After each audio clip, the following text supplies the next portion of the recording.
जय सच्चिदानंद, जय सच्चिदानंद। प्रदीप दादा हाँ जी,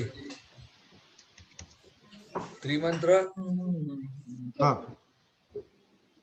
नमो वीतरागाय, नमो वीतरागाय, नमो अरिहंताणम, नमो अरिहंताणम, नमो सिद्धाणम, नमो सिद्धाणम, नमो आयरियाणम, नमो आयरियाणम, नमो उवज्जायाणम, नमो वत्सायाणम, नमो लोये सव्व साहुणम, नमो सर्वसाहुणम, ऐसो पंचनमुक्कारो, ऐसो पंचनमुक्कारो, सव्वपावपणाशनो, सर्वपापनाशनो, मंगलाणं च सव्वेसीं, मंगलाणं च सर्वेसिं, पढमं हवै मंगलम्, परमं हवै मंगलम्। ओम नमो भगवते वासुदेवाय, ओम नमो भगवते वासुदेवाय, ओम नमः शिवाय। ओम नमः शिवाय। जय सच्चिदानंद, जय सच्चिदानंद, जय सच्चिदानंद प्रदीप दादा, जय जय सच्चिदानंद, सच्चिदानंद, जय सद्मात्माओ। जय પ્રદીપ દાદા આ सच्चिदानंद, લોકોનું सर्वे ने હજી जय सच्चिदानंद। હોમવર્ક ચાલે છે કલમ પહેલા ઉપર, તો આપણે પહેલા હોમવર્ક ચેક કરી લે, પછી તમારું આપણે એમની સાથે વાત કરજો. ઓકે વિધિબેન, વિધિ દીદી. હા, હોમવર્ક એ હતું કે ભાવ કરવાનો કે દાદા ભગવાન પાસે કે શું જમવું છે અને પછી મમ્મી જે આપે એ ખાઈ લેવાનું અને નામ બોલીને શક્તિ માંગો કે મન વચન અને કાયાથી કોઈ પણ જીવ એટલે કે mummy papa particular mummy papa ભાઈ બહેન કે દાદા દાદી ને દુઃખ ના થાય. બોલો. હા, આજે મેં ભાવ કરેલો કે કઈક સારું જમવાનું મળે, બટ પછી મમ્મીએ કારેલાનું શાક બનાવ્યું હતું તો પછી ખાઈ લીધું પ્રેમથી, તો એમાં વાંધો ના આવ્યો આજે બહુ, પણ ખાઈ લીધું એમ. થોડું મોઢું બગડેલું, પણ પછી દીપક દાદાએ કહ્યું હતું ને કે જે મમ્મી આપે એ પ્રેમથી જમી લેવાનું, તો જમી લીધું હતું. અને પછી નામ બોલીને આજે મમ્મીનો અહમ ન દુભાય એવી મેં પ્રાપ્ત મન વચન કાયાથી મમ્મીનો અહમ ન દુભાય એવી પરમ શક્તિ આપો એવી મેં દાદા ભગવાન પાસે પ્રાર્થના કરી હતી. તો આજે આખા દિવસમાં મેં મમ્મીનો ક્યાંય અહમ નથી દુભાયો. Very good. પછી તારે તો બીજા તારા કાકાના છોકરાને બધું કરવાનું છે હજી તો. હા, એ એટલે બહુ હજી સંપર્ક મતલબ બહુ ફોનમાં હમણાંથી વાત નથી થઈ એટલે હમણાં શાંત છે બધું. ના પણ તોય એ તો તમારે એકવાર એને પ્રાર્થના કરી જ નાખવાની. હા વિધિ. હા, ખુશી. હા, જય સચ્ચિદાનંદ. આજે મારે તો કઈ મન નતું થયું કઈક સારું ખાવાનું, પણ આજે મમ્મીએ કારેલાનું શાક બનાવ્યું હતું તો ટિફિન્સ લઈને ખાધું. અને આજે મેં એવી પ્રાર્થના કરી કે મન વચન કાયાથી દીદીનો. હેલો ખુશી. ઓકે, આપણે લોસ્ટ કરીએ લોકોને. ઓકે તારક. જય સચ્ચિદાનંદ. આજે મારે અહમ નથી દુભાયો અને તેને 5 વાર પ્રતિમા વચન કાયાથી બોલ્યો હતો અને આજે એ શાક આપ્યું એ ખાઈ લીધું હતું અને પાણી પીવા. અચ્છા, તારે મમ્મી પ્રત્યે પ્રાર્થના કરી હતી કે નહીં? હા નથી કરી. હા, તારે દરરોજના 10 વાર તો કરવાની ચોક્કસ રીતના. હા, આજે 10 વાર કરી, સુતા પહેલા 10 વાર કરી દેજે. હેતવી. હા, જય સચ્ચિદાનંદ. આજે મેં જમવામાં આજે સાંજે મુઠિયા હતા તો મને નતું ભાવતું, પણ મેં જમી લીધું. અને બીજું તો આજે મારે 15 મિનિટ વહેલું પેપર પતી ગયું હતું, તો મેં બધાની અંદર દાદા ભગવાન જોયા. Okay, very good. પ્રહાર, જય સચ્ચિદાનંદ. આજે મેં કોઈ નથી દુભાવ્યું. મમ્મીનો દુઃખ નથી પહોંચાડ્યું. અને આજે ખાવાનામાં મારો ભાવ કરેલો કે મારે કશું ભાવતું બને તો ભાવતું જ બન્યું, એટલે ખાઈ ગયા હતા. ઓકે. પ્રાર્થના કરવા વિશે કરી હતી, મમ્મી વિશે પ્રાર્થના કરી હતી? કરી હતી. કેટલી વાર કરી હતી? ઓકે, તારે હંમેશા કરવાની. પિતાક્ષી, કેટલા ટાઈમ કરવાની? શું કહ્યું? કેટલી વાર કરવાની? 5 વખત. 5 વખત. હા, તો 5 ટાઈમ જ કરો. Okay, very good. પિતાક્ષી, જય સચ્ચિદાનંદ. મેં આજે એવો ભાવ કર્યો હતો કે પાવભાજી, પનીર ટીકા, કાંક એવું ઇડલી સંભાર કાંક એવું ખાવું તો મમ્મી ઇડલી સંભાર બનાવ્યા હતા. એ જમી લીધું. અને મેં પ્રાર્થના કરી હતી કે મમ્મી પપ્પાને મારાથી દુઃખ ના થાય. 5 ટાઈમ. મમ્મી પપ્પા સાથે કર્યું કે જુદી જુદી કરેલી? સાથે ના પાડી છે દીપક દાદાએ. સાથે કરો તો કોને ફોન જાય? બેની વચ્ચેથી જ નીકળી જાય ફોન. આ ઉપર એક મિનિટ. ખ્યાલ આવ્યો? એ પ્રાર્થના તો ઇન્ડિવિજ્યુઅલ કરવાની છે, દરેક વ્યક્તિની. ઓકે, શું પ્રહર બોલો? પ્રહર, ટીવી જોતા જોતા ખાવાનું ખાધું છે, કારણ કે મામા ને છે ને તો એ મેચ જોતા હતા, એટલે એમની સાથે બેસ્યો હતો. એ બધા મેચ જોતા હતા, એટલે ક્રિકેટ મેચ. નહીં સંભળાણું નહીં બરાબર. સંભળાણું વિધિ? ના, એટલું નહીં બરાબર સંભળાયું. આજે મામાના ઘરે હતો ને, તો એ મામા ટીવી જોતા હતા, મેચ જોતા હતા. તો મેચ જોતા જોતા એને ટીવી જોયું, જમ્યો.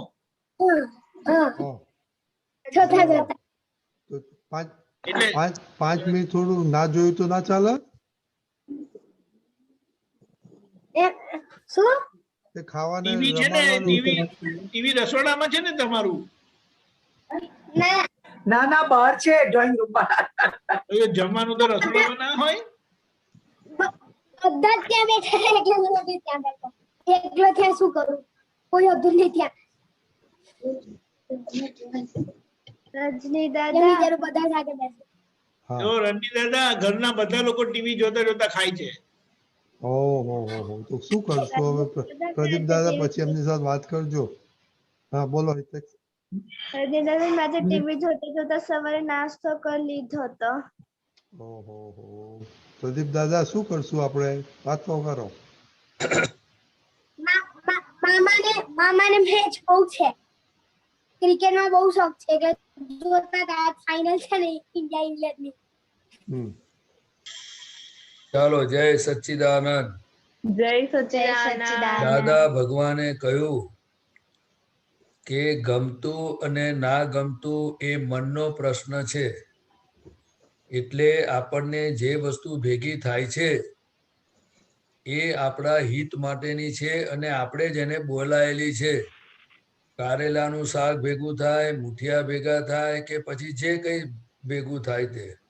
એ દાદા ભગવાને કહ્યું કે જેને આ જગતમાંથી કાયમનું સુખ મેળવવું હોય તો જે ભેગું થાય એને આપણે સમજીને, આપણે જ બોલાયેલું છે માનીને, જે કંઈ ભાવે એનો વિનય કરીને એમાંથી મુક્ત થવું જોઈએ.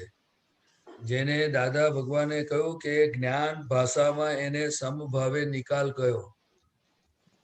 અને જેને જ્ઞાન દ્રષ્ટિ ના હોય એ લોકોએ એવું ધ્યાનમાં એ સમજણ રાખવી જોઈએ કે મેં જ પૂર્વે એને બોલાયું છે, એ મને ભેગું થયું છે, એટલે હવે એની ઉપર અભાવ કરવાની જરૂર નથી. અને ગમતું હોય તો આ બહુ સરસ છે એમ કરીને એના પર ભાવ કરવા જેવો નથી. કારણ કે મન જીવતું રહ્યું એટલે સંસારમાં ભટકવાનું રહ્યું. બરાબર? એટલે દાદા ભગવાને કહ્યું કે ગમતું અને ના ગમતું એ મનનો પ્રશ્ન છે.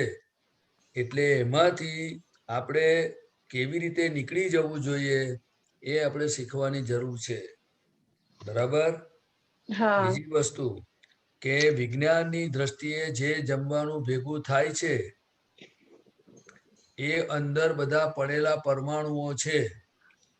અને એ જ બધી અંદર એમાંથી આપણને એટલે જ અંદર શરીરમાં એ ખેંચાઈને જાય છે. ભાવ કરેલો મુઠિયાનો કે પાઉંભાજીનો, અને આજે આપણું મન શું કે છે, આજે આપણી બુદ્ધિ શું કે છે કે મને આવું ખાવું છે. એટલે આપણે હંમેશા દાદા ભગવાનના માર્ગમાં અને દાદાના જ્ઞાનથી આગળ વધવું હોય તો ના ગમતાને ગમતું કરવું જોઈએ કે બહુ સરસ છે આ તો. ओ प्रदीप दादा थोड़े माफ कारेला कर, એ શરીર માટે प्रदीप दादा ઉપયોગી છે. प्रदीप माफ करना, ये हिंदी आज हिंदी का है, सॉरी। ओके ओके, चलो हिंदी में बोलने का है आज। और दूसरी बात ये है कि सब लोग टीवी के सामने बैठ के अगर मम्मी पापा भी खाते हैं, वो हमारे सबके नजदीक का रिलेशन वाले हैं, वो हमारे गुरु है, फिर भी हमें क्या करना है, हमें किस रास्ते पे चलना है, वो खुद को डिसाइड करना चाहिए। और डिसाइड करने के बाद खुद को सिंसियर रहना चाहिए। अगर हम सिंसियर नहीं रह सकते और गिर गए तो फिर उठ के चलना चाहिए। और दादा भगवान ने बताया कि God is in every creature, weather visible और इनविजिबल। हमारी अंदर जीव मात्र के अंदर भगवान बैठे हुए हैं। हम जैसी प्रार्थना करके शक्ति मांगेंगे वैसी शक्ति हमें मिलेगी। तो आपको नहीं, जो दादा भगवान के सत्संग में आते हैं उन सभी को ये बहुत गंभीरता से समझने जैसी चीज है कि दादा भगवान ने क्या क्या बताया है, किस तरह से हर संजोग में से हमें गुजरना है। संजोग तो आएंगे और चले जाएंगे, लेकिन हमारी समझ और दादा की समझ एक होनी चाहिए। एक बार हमने डिसाइड कर दिया तो हम जीवित है। हमें मन बताए कि टीवी के सामने सब लोग बैठ के खाते हैं, तो क्या हमें हमारा ध्येय छोड़ देना चाहिए? अगर आप स्कूल में पढ़ते हो, एग्जाम का टाइम है तो सब लोग सो जावे, तो क्या हमें सो जाना चाहिए कि हमारी रिस्पॉन्सिबिलिटी है? तो इसी तरह हमारा हित और हमारा अहित, फायदा नुकसान किस तरह से है, तो वो हमें समझने का है। फिर मामा खाते थे, पापा खाते थे, चाचा खाते थे, एक सब बात सही है, लेकिन वो लोगों ने बताया था कि आप मेरे साथ बैठ के खाओ नहीं। अगर अकेले किचन में बैठ के खाना पड़े तो क्या बात है उसमें बड़ी बात। हमारा ध्येय, हमने जो डिसाइड किया है उसको सिंसियर रहना है। दादा भगवान वितराग भगवंतों को सिंसियर थे, उनको सब चीज मिलती थी, दुनियादारी के सभी सुख मिलते थे उनको, लेकिन फिर भी उन्होंने वो नहीं किया। उन्होंने एक ही सिंसियर रहे कि जब मैं रास्ते चलते चलते कोई भी आदमी को मोक्ष दे सकूंगा तभी मोक्ष जाऊंगा। तो देखो भाई कलयुग में कैसा ज्ञान प्रकट हो गया। इसी तरह अभी मैं आपको बताता हूँ, उनके पहले दादा भगवान के प्रागट्य होने से पहले एक श्रीमद राजचंद्र जी करके ज्ञानी पुरुष हो गए। तो वो शतावधानी थे। वो शतावधानी महीना वो 100 आदमी 100 सवाल अलग अलग पूछो, वो पूछते थे लोग, उनके पास पेन कागज कुछ नहीं था, वो सवाल पूछते थे और उनका बाद में जवाब देना था। तो 100 सवाल पूछने के बाद 1 बाय किसने कौन सा सवाल 50 नंबर का पूछा, वो उनको बोलते थे आपका सवाल ये है, उनका जवाब ये है। जब वो पास हो गए, उस समय गांधी जी उनके पास पता चला, तो गांधी जी ने क्या बताया पता है?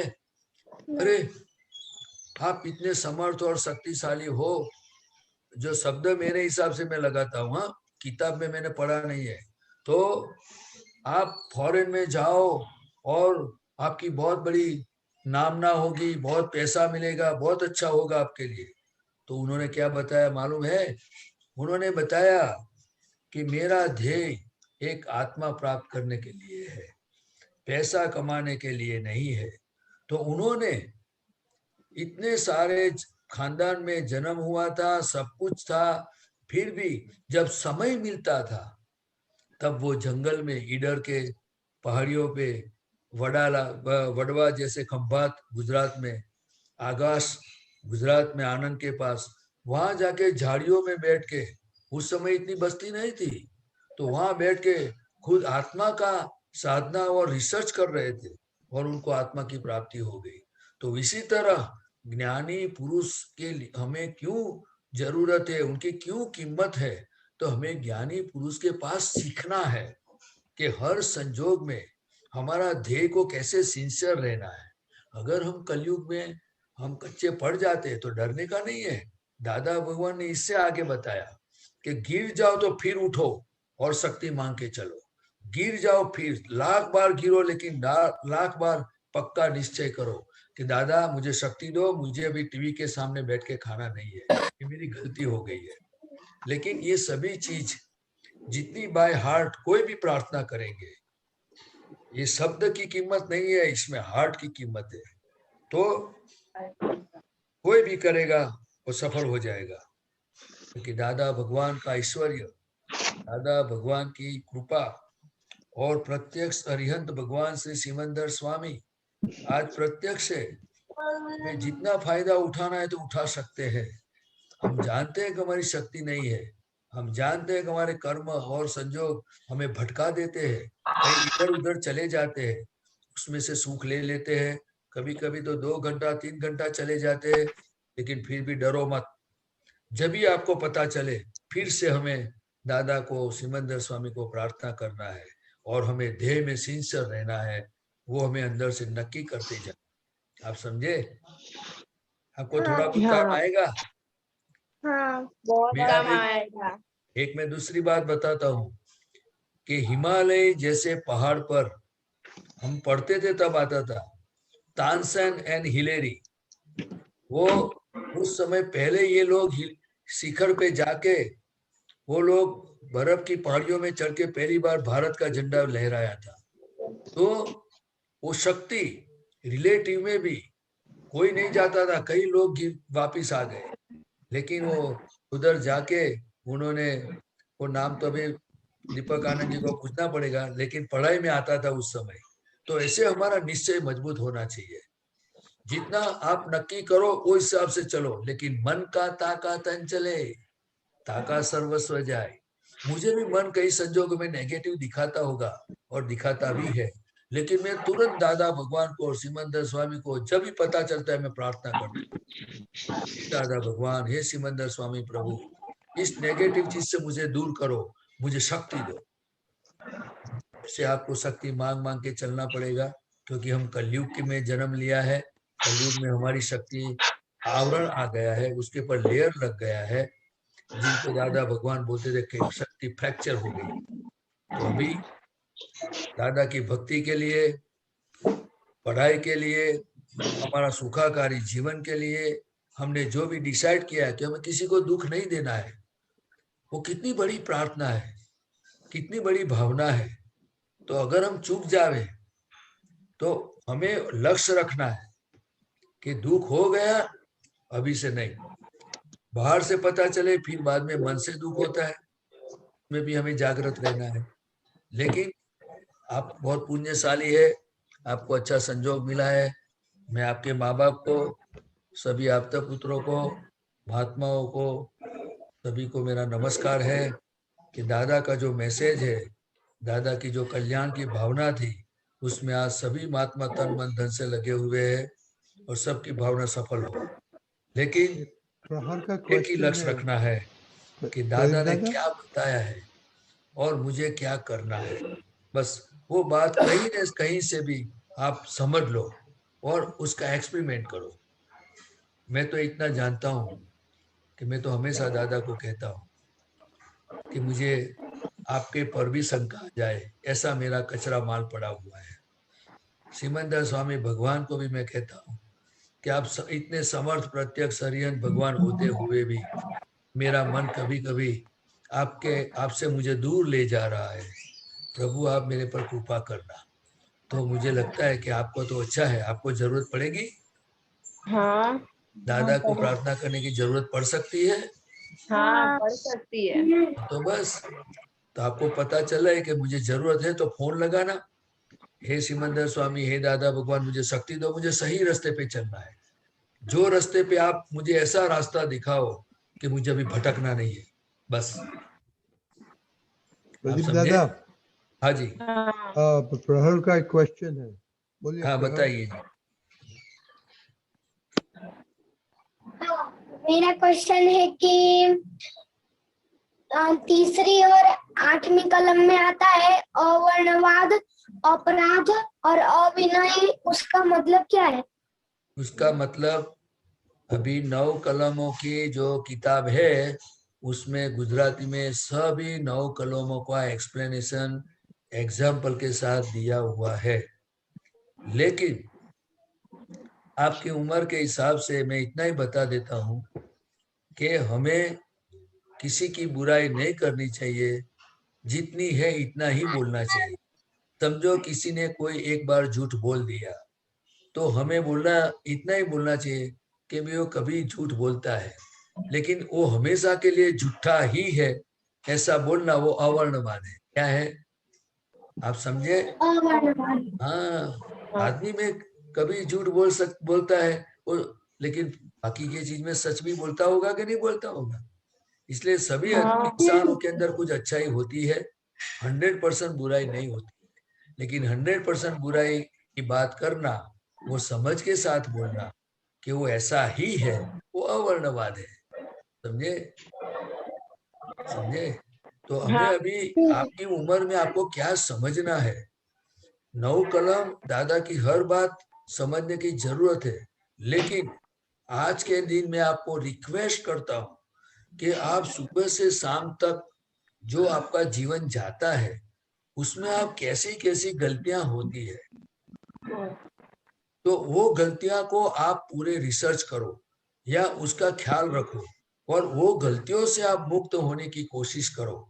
मतलब वो रास्ता क्या है वो समझो, तो आपकी बुद्धि बंद होती जाएगी और ट्रैक पर चढ़ते जाओगे। क्योंकि शक्ति की जरूरत है। किसकी जरूरत है? शक्ति की। और शक्ति की जरूरत है, दूसरी सॉल्यूशन की जरूरत है। सॉल्यूशन किसकी जरूरत, क्यों जरूरत है? तो कि प्रॉब्लम्स है। प्रॉब्लम्स कहाँ है? तो कि हमारे अंदर है। तो प्रॉब्लम्स क्या है, कैसा है, वो प्रॉब्लम को समझेंगे तो सॉल्यूशन आएगा।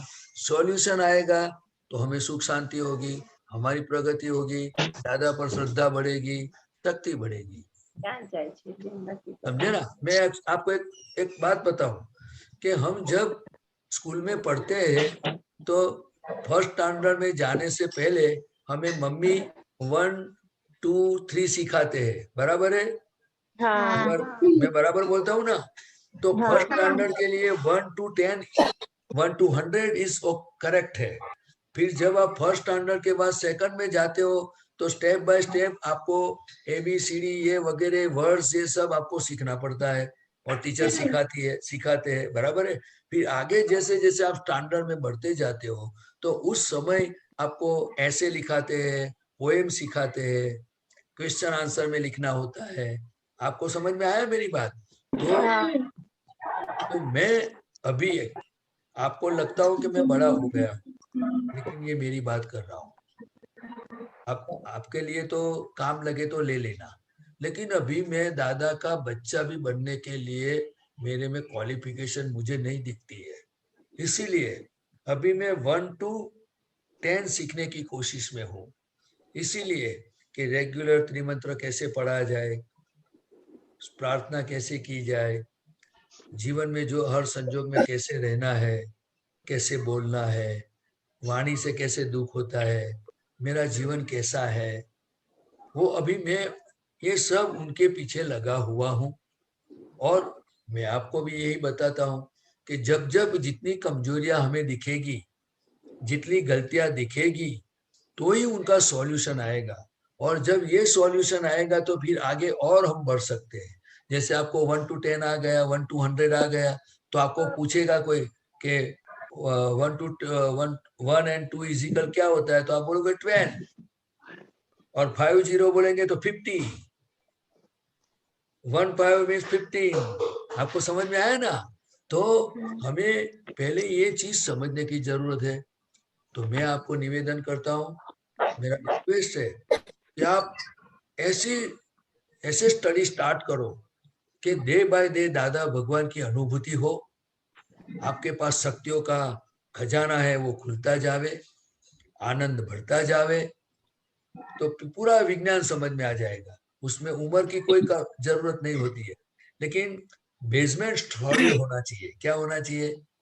कोई भी बिल्डिंग आपको बनाना है, 10 माल की, 20 माला की, कितनी भी बनाना हो, तो वो हिसाब से हमें बेसमेंट मजबूत होना चाहिए। बिना बेसमेंट कोई भी बिल्डिंग रह नहीं सकती। वो त्रिमंत्र, प्रातः विधि, नमस्कार विधि, नवकल में शुद्धात्मा प्रति प्रार्थना, दादा भगवान ना असीम जय जयकारो, दादा और सिमंदर भगवान की आरती, ये हमें रेगुलर बेस में हर रोज करने की जरूरत है। जब तक ज्ञानी पुरुष ने बताई हुई आज्ञा का पालन जितना हम करेंगे, तो उनकी कृपा हमारे पर बढ़ेगी। कृपा बरसती है, लेकिन बर्तन जब उल्टा रखा हो तो बारिश का पानी आता है, लेकिन बर्तन उल्टा हो तो पानी किधर जाएगा? बर्तन में जाएगा कि बाहर जाएगा? बाहर जाएगा। तो इसी तरह मैं आपको रिक्वेस्ट करता हूँ कि हम सभी को दादा की 5 बताई हुई चीज जो भी है, उसमें हमें थोड़ा थोड़ा सिंसियर रहने की जरूरत है। और फिर आप मुझे बताना, क्योंकि ये सभी जागृत पुरुष और ब्रह्मांड के श्रेष्ठ पुरुषों को नमस्कार बताया हुआ है। नव कलमा सिर्फ दादा भगवान का प्रागट्य से पहले ये उन्होंने 40 साल तक ये आराधना की है, ये चीज हमें दी है। अभी हम जितनी समझ और वैल्यू कर सके, इतना हमारा कल्याण है। पूरा विज्ञान एक दिन आप छोटी उम्र में समझ पाओगे, लेकिन बेसमेंट बहुत आवश्यक है। क्या है? जैसे 1 to 10, 1 to 100, ABCD, लैंग पची ग्रामर, इसी तरह ये आपको, मैं दादा को आज प्रार्थना करता हूँ कि आपको जो दादा का विज्ञान और मार्ग पे चलना है, तो दादा की पूरी कृपा और सभी देवी देवताओं आपको सहायता करे। बराबर? चलेगा इतना? बहुत चलेगा? हाँ, चलो अभी टाइम हो गया है अपना बच्चों का। तो दीपक दादा, होमवर्क अभी चेंज करने का कि सेम करने का? दीपक दादा, दीपक दादा, हाँ या होमवर्क सेम रखने का या कुछ? या ना अभी सेम ही रखिए, क्योंकि बहुत मिस होता है ना। ओके ओके, ठीक। हाँ ओके, ठीक है। ओके, जय सच्चिदानंद। जय जय सच्चिदानंद। सच्चिदानंद दीपक दादा, रजनी दादा। जय सच्चिदानंद। तो अभी बड़े का क्वेश्चन लेगा, तो पहला मनीषा बहन।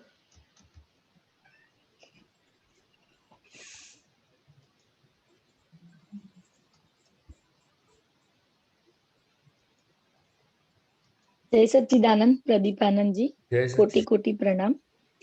मुझे जागृति पे क्वेश्चन है कि दादा ने कहा कि जागृति ही आत्मा है और संपूर्ण जागृति ही केवल ज्ञान है। तो जो जागृति के बीच में जो आवरण है, कि कौन सी चीज मुझे रोकती है जागृत रखने में, तो उसके लिए एक दादाजी का एक पैराग्राफ था जो मैंने अभी दीपकानंद जी को भेजा है, तो स्क्रीन पे देख के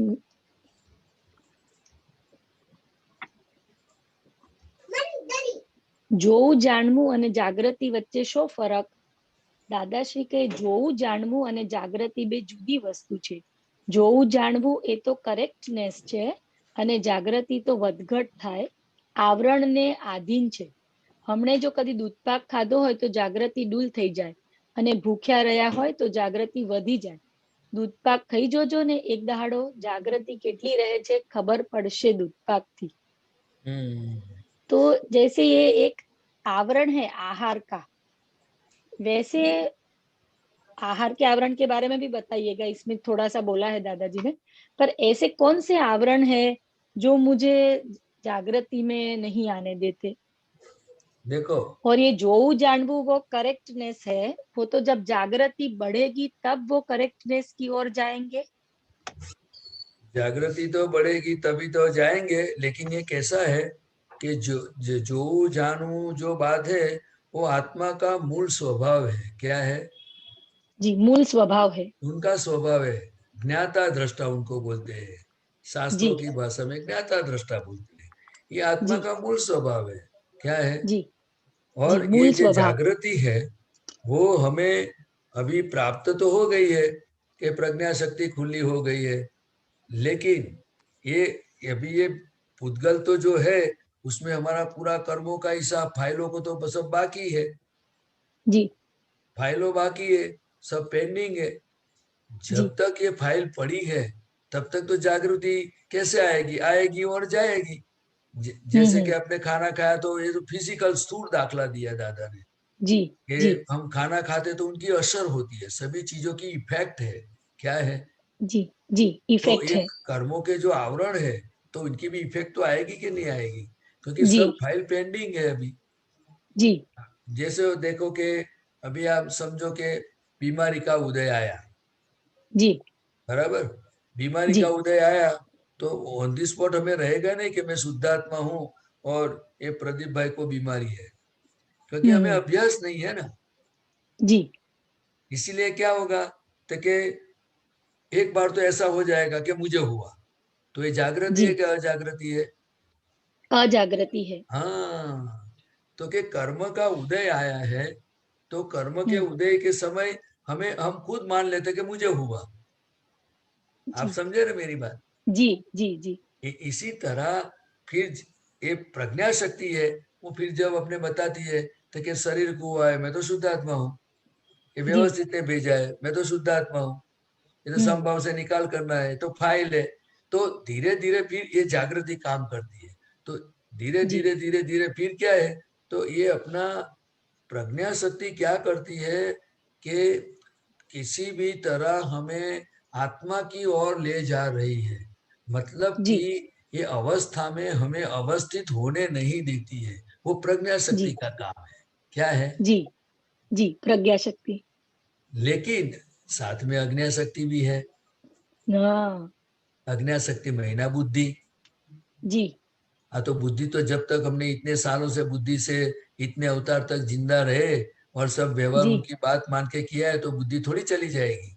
ये तो जैसे जैसे हम प्रज्ञा की बात सुनते जाएंगे एम ऐसे ऐसे धीरे धीरे धीरे प्रज्ञा शक्ति की ताकत बढ़ती जाएगी, अज्ञा शक्ति बंद होती जाएगी.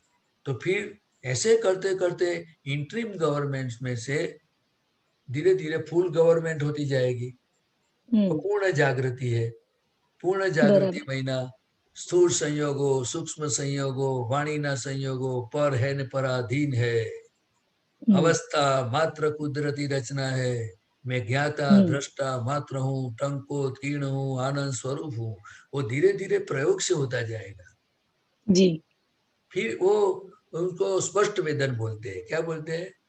स्पष्ट वेदन. वो धीरे धीरे प्रयोग में जाने से ये अनुभव होता है. लेकिन ये कर्मों का धक्का है और कुछ नहीं है. अजागृति कैसे होती है? कर्मों का धक्का.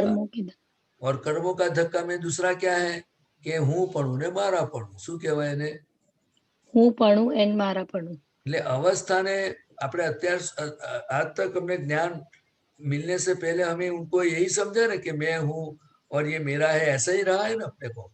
जी ये तो जी अभिज्ञान होता, धीरे धीरे ये मेरापन, ये सब हूँ पना छूट धीरे धीरे कम होता जाएगा। आप समझे ना? इसीलिए 5 जी आज्ञा की जरूरत है, इसीलिए मैं शुद्धात्मा हूँ, स्वरूप की आराधना की जरूरत है, तो सब हेल्पिंग फैक्टर है। પણ બરાબર તમને અજાગૃતિનું સમજણ પડી ને, કર્મોના ધક્કા, કર્મો ફાઇલો બધી એ જી હું પણ મારાપણું કરાયા કરે. શું કરે? जी जी जी એટલે બરાબર અવસ્થામાં जब हूँ ये मेरा है और मैं हूँ, तब तक वो शुद्धात्मा में कैसे जाएगा? એટલે अजागृति हुआ कि नहीं? जी अवस्था में जागृत हुए तो स्वभाव में अजागृत हो गए। बहुत अच्छा, बहुत बराबर ही ने? अच्छा। शॉर्ट जी में जी जी बताता हूँ। जी जी परफेक्ट है। हाँ, और हकीकत में तो स्वभाव में रहना है, लेकिन ये तो कृपा से प्राप्त हुआ है, थोड़ी अभी धीरे धीरे प्रैक्टिस से हो जाएगा। बराबर? जो मुझे भी आपने कोई बोला ना, वैसे अवस्था में ही जागृत रहते हैं। हाँ, जो स्वभाव में जागृत रहना है उसके बजाय हाँ, अवस्था उनको में ही जागृति जागृत बोलते हैं, रहते हैं। उनको वो जागृति पूरी बोलते हैं। अजागृति में ही रहते हैं। એટલે એને ગુજરાત મને હિન્દીમાં ફાવશે તો બોલી, પણ તમે એટલે એક એક અવસ્થામાં આ નોય મારું એમ સમજ્યા? बराबर जी जी હું जी શુદ્ધાત્મા જ છું, નિશ્ચય નિર્ણયથી કે છે શુદ્ધાત્મા ही हूँ। फिर आंख दुखती है, पांव दुखता है, भूख लगती है, प्यास लगती है, कुछ भी हो, मन वचन कायानी तमाम संगी क्रियाओं थी, तमाम अवस्थाओं थी मैं भिन्न ज हूँ। लेकिन ये दादा भगवान का अनुभव था और जी है, और हमें हाँ ये अनुभव करना है। जी तो दादा ने बताए हुए मार्ग पे हमें समझ समझ के चलना होगा। जी आपको क्या लगता है? जी जी मैं जी बोलता हूँ नहीं, बहुत बहुत रिकॉर्ड सही बोलती है। है। हाँ, रिकॉर्ड बोलती है। हाँ, लेकिन मैं ऐसा नहीं लगता बोल है सकता। ऐसा। मुझे ये देखना है कि मैंने बोला वो भाग अंदर कुछ काम करता है, मैंने जी अच्छा जी बोला जी वो ज्ञान काम करता है, तो वो अजागृति है। करेक्ट करेक्ट और करेक्ट ये दादा भगवान की कृपा से निकलता है, और अंदर क्या चलता है, कैसे गलत होता है, वो पता चलता है। तो प्रदीप भाई को डांटना है कि मैं शुद्धात्मा हूँ। जी प्रदीप भाई, समझ ना पड़े तो बोल दो कि मुझे समझ में नहीं आता है, क्यों आप घुमाते हो ऐसा। आप समझे मेरी बात? हाँ हाँ हाँ हाँ हाँ। चाहे तो बाहर ऐसी वाणी जागृति, निकलती हो। ऐसी साइमल्टेनियस कैसे बढ़े अपनी हर नहीं, चीज में। हाँ, ये कृपा का काम है, ये कृपा हर महात्मा पर है, लेकिन हमें निश्चय पक्का करने की जरूरत है, जो मुझे लगता है। जी आपको क्या लगता है? जी निश्चय भी पक्का ही कर रहे हैं रोज रोज, पर कहीं ना कहीं कचाश जा रही है मैं बताऊं आपको, कि वो जो जी जो हमें हमारा घर है ना, हमारे जी कपड़े है, कोई भी चीज हमने जिसके पर मेरापन है कि ये मेरा जी है, उसकी केयर हम कितनी करते हैं? बहुत करते हैं। करते हैं ना? अगर समझो जी जी किसी ने इधर उधर कर दिया तो तो असर होती है ना? और नहीं, असर हो जाएगी। असर जी होती जी है। इसी तरह हमें, मैं निश्चय निर्णय से केवल शुद्धात्मा ही हूं, वो जितना पक्का होता जाएगा जी तो हमें पता चलेगा कि ये रिलेटिव सुख है, उसमें जाने की जरूरत नहीं, मेरा सुख है वहां चला जाऊं मैं। जी आप समझे ना? जी जी जी એટલે कहने का मतलब कि जितनी वैल्यू शुद्धात्मा पद की समझ में आएगी, आज्ञा की कीमत समझ में आएगी, दादा भगवान और सिमंदर स्वामी के प्रति जितनी श्रद्धा भक्ति बढ़ेगी, वो ही काम करने वाला है, क्योंकि वही समर्थ पुरुष है। आज सिमंदर स्वामी प्रत्यक्ष है, पर क्षेत्र में आज प्रत्यक्ष कोई नहीं है। नहीं तो दादा भगवान सिमंदर स्वामी के आगे हाथ जोड़ के दिखाते नहीं, लेकिन ये चीज दादा की कृपा से ही समझ में आएगी। जिन्होंने मोक्ष पाया है, जो निरंतर आत्मा में रहता है, ऐसे पुरुषों की बात समझते जाएंगे, उनकी आज्ञा में रहेंगे, तो वो सुख हमें प्राप्त होगा। आप समझे ना? जी जी। तो हमें रिलेटिव ने हर चीज की वैल्यू की है। मेरे पैसे, मेरे घर, मेरे कपड़े, मेरे रिलेटिव्स, ये सभी चीजों में। और वो को आगे पीछे हो जावे तो हमको इफेक्ट होती है। वो जरूरी है, मैं ऐसा नहीं बोलता रॉन्ग है, लेकिन वहां से हमें लेसन लेना है कि इनकी वैल्यू भी आपने रखी है, तो don't worry, you are right, but आत्मा की तो वैल्यू रखो। जी शुद्धात्मा है तो सब है। जी, सही है। दादा भगवान की तो वैल्यू रखो, आज्ञा की तो थोड़ी वैल्यू रखो, उनका विनय तो करो। ये हमारा रिलेटिव है, रियल, दोनों को समान फायदा होने वाली चीज है। आपको क्या लगता है? जी बिल्कुल सही है। क्योंकि हमारे पीछे और कोई रास्ता ही नहीं है, कोई चारा ही नहीं है।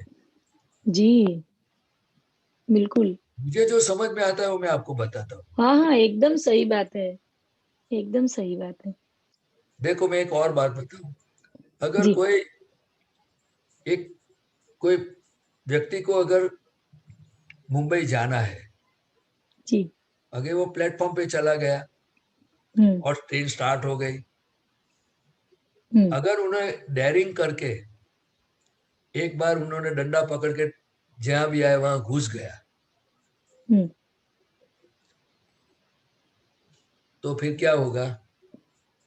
पहुंचेंगे, है मुंबई पहुंचेंगे। मुंबई पहुंचेगा ना? वो पहुंचेगा कि ट्रेन पहुंचा देगी? ट्रेन पहुंचा देगी उसको। उनको क्या करने का? दौड़ने का? उनको कुछ भी नहीं करना उनको है। क्या करने का? दादा भगवान ने बताया कि ट्रेन में से बाहर मत निकलो। जी। वो दादा भगवान की बात बताऊं, उन्होंने क्या बताया? अगर सूरत भी आवे, भरूच भी आवे, तो खारी सिंह, भजिया, ढोकला खाने के लिए बाहर मत निकलना। अगर शायद निकल भी जाओ ने तो ट्रेन में स्टार्ट होने से पहले अंदर घुस जाना, नहीं तो फिर लटक जाओगे। तो वैसे ही हाँ। जो हमने दादा भगवान की ट्रेन में बैठे हैं, तो दादा ने कोई ऐसी कंडीशन नहीं रखी कि भजिया मत खाओ। आपको उतरने की भी ना नहीं बोली। उन्होंने बोला उतरो, नहीं उतरो तो अच्छा है, अगर उतर जाओ तो फिर चढ़ जाने का आपको, चढ़ जाना, क्योंकि आपका रिस्क है। क्या है? तो इसी तरह हम सभी महात्माओं को एक बार दादा भगवान को कोई चीज सौंप दी, सिमंदर स्वामी को सौंप दी, मैं फिनिश, मुझे मोक्ष में जाना है, आप जो भी करोगे मुझे मंजूर है। जी। इतना अंदर से अगर शक्ति कच्ची भी पड़ जावे, क्योंकि हम कलयुग के हैं, तो उनको बोलना पड़ेगा कि भगवान आपके प्रति मुझे श्रद्धा इतनी आती नहीं है, मेरा मन, मेरी बुद्धि मुझे हिलाती है, तुम मजबूत करो मुझे। बोलने में क्या नुकसान है, आप बताओ? वितराग कभी किसी को डांटते हैं क्या? नहीं। जिसमें राग द्वेषी नहीं है, वो क्या हमारे से वैर लेगा? वो तो प्रेम की मूर्ति है, वो तो वात्सल्य मूर्ति है। क्या है? जी, प्रेम और वात्सल्य की मूर्ति। वात्सल्य मूर्ति है। तीर्थंकर भगवंतों के लिए वात्सल्य मूर्ति लिखा गया है, और दादा भगवान के लिए भी वात्सल्य मूर्ति लिखा गया है। अब हम हमें हमारी बुद्धि, हमारा मन, जो हम पूर्व भव से जो लेके आए हैं और जो कचरा अंदर पड़ा है, वो काम करता है, वो निकल रहा है, लेकिन उसकी झपट में नहीं आना चाहिए। हमें जागृत रहना चाहिए। अगर झपट में आ भी जावे तो क्या करते हैं अपने? समझो कि अगर कभी कोई रास्ते में जाते हैं, समझो कोई धुआं उड़ा और कुछ कचरा लगा, तो हम ऐसे करके कपड़े को साफ कर देते हैं ना। जी जी। पूरे दिन भर कोई भी परिस्थिति क्यों नहीं आवे, हमें दादा को और सिमंदर स्वामी को प्रार्थना करना चाहिए, और मैं शुद्धात्मा हूँ, मैं शुद्धात्मा हूँ, और ऐसी प्रार्थना करनी चाहिए कि हे हरिहर भगवान, हे दादा भगवान, आपके श्वास और उच्छ्वास में सिर्फ और सिर्फ जीवों की कल्याण की भावना है। आप हरिहर भगवान हैं, आप अक्रम विज्ञानी दादा भगवान हैं, तो मुझे ऐसी शक्ति दो कि मेरे मन, वचन, काया और परमाणु में आपके पूरे संस्कार हो, आपकी पूरी शक्ति और ज्ञान मेरे में हो, मेरे में भी सभी की कल्याण की भावना हो। जी ऐसा प्रार्थना नहीं कर सकते अपने? जी कर सकते हैं जी। लेकिन वही ये पूरा एक मार्ग, अफसोस हो जाता है कि ऐसे ज्ञात पिता मिले और हम काम नहीं निकाल ले इस बहू में, देखो तो क्या फायदा इस जीवन का। नहीं मनीषा ऐसा बहन, होता है। जैसे आपको रोना आता है, मैं तो रोना आता है तो मैं तो रोने के लिए भी अभी थक गया हूँ। मैं उससे आगे सोचता हूँ कि आप इतने समर्थ और सर्वज्ञ मिले मुझे।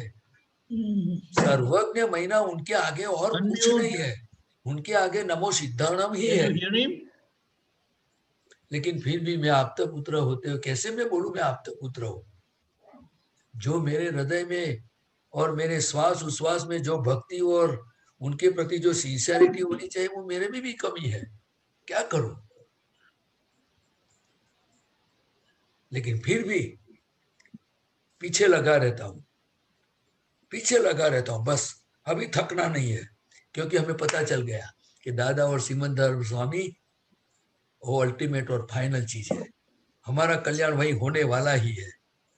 और मैं पूरी दुनिया को भी ये बताना चाहता हूं कि बुद्धि मत लगाना, जो काम निकलना है तो अभी ट्रेन चालू है, जहां भी मिले वहां घुस जाओ, फिर रास्ता नहीं मिलेगा आपको। क्योंकि ट्रेन चलेगी लेकिन ये देह नहीं होगा तो क्या करेंगे? आप समझे ना मेरी बात? जी जी क्योंकि देह महीना ये मनुष्य जीवन जो है उनकी बहुत बड़ी वैल्यू है। दादा ने ऐसा नहीं बोला खाना नहीं खाओ, काम नहीं करो, शादी में नहीं जाओ, धंधा मत, ऐसा नहीं है। हर चीजों में सिंसियर रहना है और साथ साथ में दादा की और सिमंदर स्वामी की भक्ति करनी है। तो हमें मजबूत होना पड़ेगा मनीषा बहन। हम जी सभी महात्माओं की रिस्पॉन्सिबिलिटी है। हम मजबूत बनेंगे तो ही दुनिया को काम लगेंगे। क्या दादा को क्या नहीं बीती होगी? 10 लाख साल में उनको क्या अनुभव नहीं हुआ होगा? ऐसे थोड़ा ज्ञान प्रकट हुआ है। सिमंदर स्वामी भगवान को क्या मुसीबतें नहीं झेलनी पड़ी होगी आप बताओ। हमने कुछ उन्होंने बोला नहीं, कुछ पढ़ा नहीं, इसीलिए उन्होंने बहुत संजोग देखे हैं।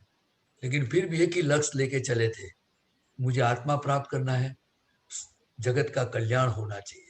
वो मार्ग पे चलते रहे और जो जो भी उन्होंने प्रार्थना की होगी, इसीलिए तो दादा ने 9 कलम दिए है हमको। उनकी क्या वैल्यू करूंगा मैं? मुझे कुछ करने को नहीं आता है, मुझे कुछ समझ में नहीं आता है। ये बच्चे लोग पूछते हैं तो मैं खुद घबरा जाता हूँ। लेकिन एक दिन अच्छा आएगा, हम सभी नक्की करना है। लेकिन दादा और सिमंदर स्वामी को मत छोड़ो। कैसे भी गलती हो जावे, कैसे भी कच्चे पड़ जाए तो उनके शरण में उनको प्रार्थना करो, दादा मुझे बचा लो, आपके और मेरा, आपके सिवा मेरा कोई नहीं है। ये मेरा अनुभव की बात आपको बताता हूँ। ठीक है और दादा मनीषा और बहन? सिमंदर स्वामी जहां भी हाँ जी होंगे, पूरा देवलोक उनके साथ है, जी पूरा देवलोक। मैं आपको बता देता हूँ, जो दादा ने बताया था वो भी आपको बताता हूँ। ये मेरी कोई अंदर से रिसर्च भी नहीं है, मेरा कुछ नहीं है, सिर्फ मुझे अनुभव होता रहता है और सभी महात्माओं को होता है। इसलिए आप नक्की करो कि किसी भी तरह जैसे दादा तीर्थंकर भगवंतों को सिंसियर रहे, इसी तरह मुझे दादा को सिंसियर रहना है। देह का जो भी होना है हो जाओ, मुझे अब कुछ नहीं चाहिए, सिर्फ और सिर्फ मुझे मेरा आत्मा में रहना है। आप समझे? जी कैसा लगा आपको? बहुत अच्छा। अच्छे है ना दादा? दादा बहुत अच्छे है अच्छे ना? हैं, है ना? वो इतने अच्छे हैं कि ऐसा लगता है कि इतने अच्छे मिलने के बाद भी मैं कहाँ निकाल दूं तो ही फायदा है, नहीं तो फिर ये सब निकल बस जाएगा, एक और हो बस और जाएगा कुछ काम, नहीं। चिंता मत करो। हम सभी महात्माओं को बल देने की जरूरत है। हम जी सब कलयुग के हैं, हम सभी एक दूसरे को टेका करने का है, इसीलिए तो हम मिलते हैं ना। जी आप किसी को गिरने नहीं देना है, जी समझे ना? जी घबराओ जी मत, दादा को प्रार्थना करो, भक्ति करो, जैसी हो वही भक्ति करो, बोल देने का मेरे में कोई बरकत नहीं है, आप मुझे जी संभाल लो बस। जी बराबर? जय सच्चिदानंद। जय जय सच्चिदानंद। सचिदानंद, बहुत अच्छा मनीषा बहन। कश्यप भाई? सभी को जय सच्चिदानंद। जय सच्चिदानंद। जय सच्चिदानंद। रजनी जी जय सच्चिदानंद। जय सच्चिदानंद। ये पद वो है શુદ્ધાત્મા જોઈને શુદ્ધાત્મા થવાનું દાદા શક્તિ આપો ને. CD 31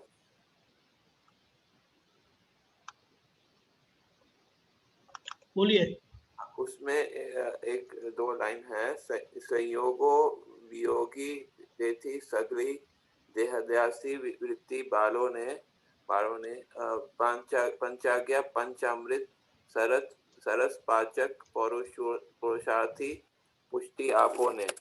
तो इसमें जो पंचामृत है वो किसको पंचामृत कहा गया वो थोड़ा समझा दीजिए उसी लाइन.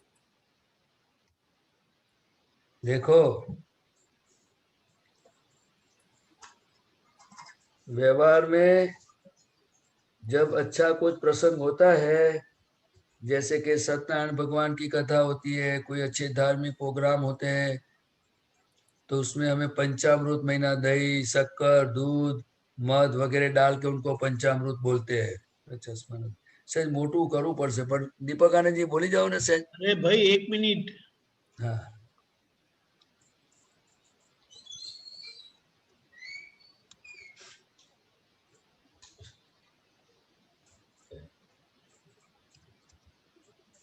નથી જશું, નીચે લઈ જશે.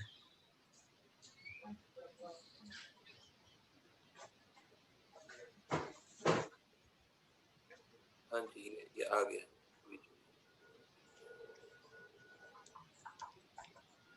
हाँ,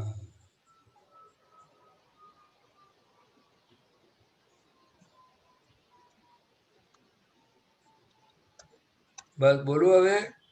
हाँ जी. जो अभी संयोगो वियोगी तेथी सगड़ी देहाद्यासी वृत्ति बाळोने, એટલે वितराग भगवंतों ने और दादा भगवान ने बताया कि हिंदी ये पूरे जगत में दो चीज है, एक आत्मा है और आत्मा के अलावा दूसरे सभी संयोग है, और संयोग सब आयुष्य वाले हैं, इसीलिए संयोग मात्र वियोगी स्वभाव के हैं.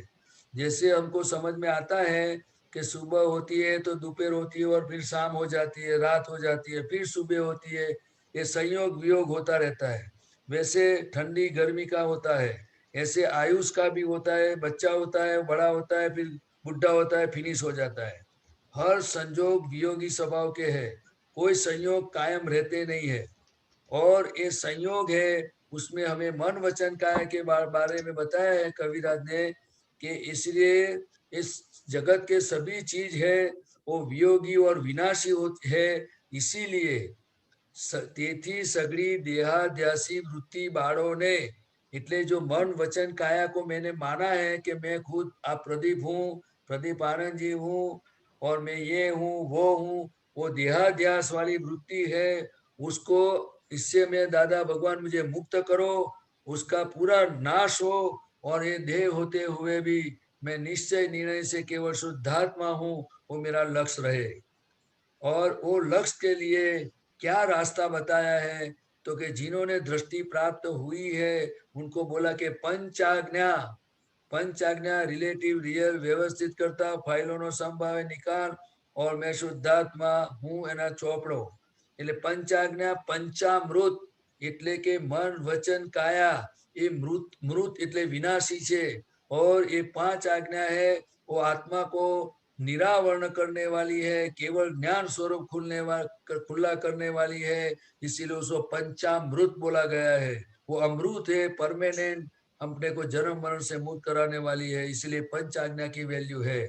सरस पाचक पौरुषार्थी पुष्टि आपो ने, और बड़ी दादा भगवान को प्रार्थना किया है कविराज सिंह ने कि सरस महीना के पाचक मुझे ये 5 आज्ञा और ये पूरा विज्ञान मुझे डाइजेस्ट हो जावे, मेरे वर्तन में आ जावे, मन वचन काया में, ऐसी और पुरुषार्थ कर सकूं, ऐसी मुझे शक्ति दो. पंचाज्ञा को ही पंचामृत बताया ना इसमें, लिखा है ना साथ में, पंचाज्ञा पंचामृत, कॉमा लिख के पंचामृत को, पंचाज्ञा को पंचामृत के उनको क्या बोलते हैं उनको, उनकी હવે એને શું કહેવાય, દીપક આનંદજી જરા બતાવજો ને શું કહેવાય એને ઉપમા આપી છે કે શું કહેવાય એને કહેવાય उपमा दी है। हाँ जी हाँ ये पंच आज्ञा पंचामृत है मुझे ये 5 आज्ञा जैसे पीने से पानी पीने से जैसे ठंडक होती है ऐसे 5 आज्ञा का पालन करने से आपको जन्म मरण से मुक्त हो जाओगे ऐसा उनका मीनिंग होता है मुझे समझ में आता है। फिर भी अगर बोलो तो आप दीपक आनंद जी से आपने पूछते हैं दीपक आनंद जी क्या बताते हैं? जैसे पंचामृत को श्रेष्ठ बताया है तो ये 5 आज्ञा पंचामृत जैसा काम करती है। अच्छा अच्छा ठीक है समझ ठीक है कश्यप भाई। जय सच्चिद जय सच्चिदानंद। हेमा बहन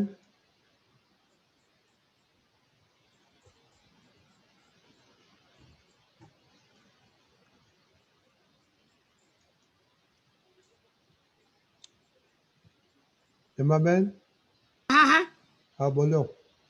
बराबर। प्रदीपानंद जय सच्चिदानंद।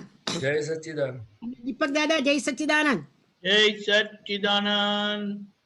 દાદા કહેતા હતા યુએસએ માં તમે યુએસએ માં કેમ આવવાનું થયું તો દાદા કહે છે કે રેલ આવી રેલ આવે ને એ રીતે રેલ આવી એટલે પૂર આવ્યું એટલે બધા કુટુંબના માણસો સુખી થઈ જાય એટલે પૈસા ખૂબ મળ્યા અને આપણે આવ્યા એટલે આપણા સગા સંબંધી બ્લડ રિલેશનના લોકોને બોલાવ્યા અને બધા સુખી થઈ ગયા બરાબર। પછી કે છે સાંભળજો પૂર જાય તો પછી કાપ મૂકીને જાય દાદા કે છે કાપ મૂકીને જાય એ કાપ તમારે કાઢવો પડે એવા આમાં શું સમજવાનું આ વાક્યમાં? જો કાપ એટલે કચરો હા એ તો ખબર પડી જેને આપણે ગંદવાળો કહીએ हिंदी हाँ। हिंदी हिंदी देसी भाषा में। अभी इसी तरह दादा भगवान ने क्या बताया आप लोग अनसमझ के आधार पर अज्ञान और अनसमझ से आपने सब तो कचरा इकट्ठा कर दिया लेकिन उसको शुद्ध कौन करेगा? तो हमने जो कल्याण की भावना की थी तो अगर आप मुझे मिले तो अभी तो मेरी गरज है मोक्ष में ले जाने के लिए इसीलिए सब कचरा मुझे ही साफ करना पड़ेगा। तो दादा भगवान ने कचरा साफ करना महीना शू कि जितना उनसे हो सका वो ज्ञान विधि और दूसरी विधि और प्रार्थना सब करके करके हमको स्वरूप का ज्ञान दिया और हमें शुद्ध बनाया। जैसे पानी और बर्फ का जो बताया ना पानी और वराड़ का जो कर्मों को जला के खाक कर दिया और थोड़े सी जो कर्म रहे हुए हैं जो कचरा वो हमें 5 आज्ञा से शुद्ध प्रदीप करना भाई वो होगा। तो समझ में मेरे को आता है पर फिर भी दादा ने बोला ना कि ये सब कांप निकालने का तो सबका कांप निकालने का कि हमारे पोता खुद का कांप निकालने का वो मेरे समझ में नहीं आता है क्योंकि दादा ने क्या बोला वो आशय मेरे को अभी तक समझ में नहीं अच्छा आया। હવે બીજો પ્રશ્ન એ જ વખત હતો એ પછી દાદા મને કે લગભગ અમારા ઘરમાં 14 જણા રહેતા હતા ત્યારે દાદા આવતા હતા અને દાદા મને પૂછે કે સવારના નાસ્તો કરીને બેસે પછી મને પૂછે કે એમાં કેટલી થાળીઓ પડે છે એટલે મેં કીધું દાદા 14 થાળી પડે છે એટલે અમે 14 જણા બધા છોકરા બોકરા બધાથી 14 જણા ઘરમાં રહેતા હતા પછી કે છે મને ધીરે રહીને કે છે ટ્રેનિંગ આપે ને તો ત્યાં રહે અને ટ્રેનિંગ વાળો માણસ ટ્રેનિંગ લઈ લે ને એ માણસ આગળ જાય માટે બધાને $200 આપીને જુદા કાઢવા દાદાએ આ વાક્ય મને કીધેલું। હવે આમાં શું સમજવાનું ડીપ ડીપ આમ તો ઉપર પછી સમજણ પડે છે કે બધાને જુદા કાઢવા લમણા કૂટો ના કરવી પણ આમાં મારે શું સમજવું? નહીં એટલે તમારે સમજવાનું મને તો એટલું વ્યવહારથી સમજાય છે કે દાदा भगवान ने हमने पण हिंदी हाँ दादा भगवान ने हमें सभी आप तो पुत्रों को उनसे दूर कर दिया था और सत्संग के लिए ट्रेनिंग भी दी थी। तो ये सभी लोग को डिपेंडेंट नहीं बनाना चाहिए। सभी अच्छा। लोगों को अपनी एक रिस्पॉन्सिबिलिटी है क्योंकि हम कितने टाइम कर सकेंगे तो सभी को स्वतंत्र बनाना चाहिए। जैसे दादा भगवान ने पूरे सत्संग में यही किया है कि व्यवहार में और ज्ञान में तो सबको स्वतंत्र बना दिया। आप देखोगे उनकी कितनी खानदानी है और कितनी બરાબર છે समझ है। तो इसी तरह सबको डिपेंडेंट नहीं रखना चाहिए। धीरे धीरे उनकी शक्ति बढ़े, अनुभव से आगे बढ़े। आप समझे ना। और दूसरी तरफ से देखें तो ये पूरा व्यवहार ऐसी चीज है कि उसके अंदर आप लिपटते रहोगे सुबह शाम, तो फिर आत्मा का कुछ नहीं कर पाओगे। आप समझे ना। तो सबको स्वतंत्र भी बनाना है, सबको आगे बढ़ाना भी है, और हमें खुद भी आगे बढ़ना है। तो व्यवहार की और निश्चय की दोनों को बैलेंस होना चाहिए। क्या होना चाहिए? बैलेंस। ये दादा भगवान की बात मुझे ऐसी समझ में आती है। लेकिन फिर भी अगर आपको समाधान नहीं हो तो पूछना दूसरे कोई आपके पुत्र को। ओके, दीपकाने जरा प्रकाश नाखशो तमे। हाँ, नाखशो क्या? व्यवहार ऐसा है ना कि अगर आप करते रहेंगे ना तो लोग सीख नहीं पाएंगे। जो 14 लोग आपके वहां रहते थे तो बोले ये $200 एक बार देना पड़ेगा, $200 एक बार देना पड़ेगा। लेकिन अगर वो $200 बचाने गए तो आपको कितने समय तक उनके पीछे लगे रहना पड़ेगा। आप समझे। तो ये व्यवहार का सॉल्यूशन बहुत अच्छा दे दिया कि सबको इंडिपेंडेंट कर दो। आए आपने संभाला, अच्छी बात है, लेकिन उनको भी वो महसूस करना और जिम्मेदारी समझना जरूरी है। अच्छा, ठीक है। व्यवहार में तो कैसा है ना कि अगर आप करेंगे ना तो अच्छा है, आप करते ही रहेंगे। नो, आ तो आ प्रमाणे અમે કર્યું છે, પણ મને એમ થાય કે ખરું કર્યું છે કે ખોટું કર્યું છે આ જે પ્રમાણે બધાને ઠેકાણે પાડ્યા બધાને।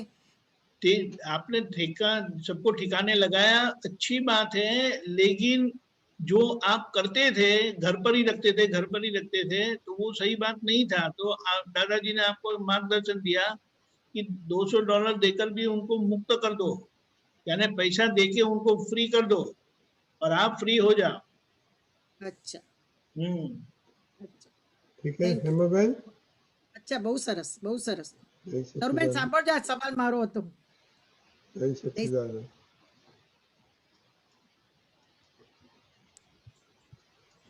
गीताबेन। जय सच्चिदानंद। પ્રતિકાન નકલ સાહેબ જય સચ્ચિદાનંદ। પ્રતિપાનંદ જી, સચ્ચિદાનંદ, જય પ્રકાનંદ જી જય जय सच्चिदानंद। જય શ્રી। આપણે છે ને વ્યવહાર ઉપર વાત ચાલે છે સાહેબ જી, હમણાં સેશન વ્યવહાર ઉપરનો દાદા ભગવાનનો। એટલે વ્યવહાર ऊपर ही क्वेश्चन है अभी कि व्यवहार यानी क्या। दादा भगवान कहता है कि अक्रिय आत्मा नी बहार ते बधोय व्यवहार। बराबर। हाँ जी साहब, थोड़ा उसके ऊपर थोड़ा समझा। व्यवहार महीना के कर्मों के हिसाब, राग द्वेष का हिसाब। आत्मा तो वितराग है, अकर्ता है, ज्ञाता दृष्टा है, बराबर में। लेकिन जब तक वो केवल ज्ञान नहीं हुआ है तब तक तो शुद्धात्मा भगवान तो जीव मात्र में बैठे हुए हैं। लेकिन ये आत्मा की मुक्ति कभी होगी, नमो सिद्धाणम कभी होगा। तो ये मन वचन काया का जो व्यवहार है वो 5 आज्ञा से ज्ञानी पुरुष की आज्ञा के आधार पर जितना व्यवहार होता जाएगा तो धीरे धीरे व्यवहार 0 होता जाएगा, केवल ज्ञान खुला हो जाएगा।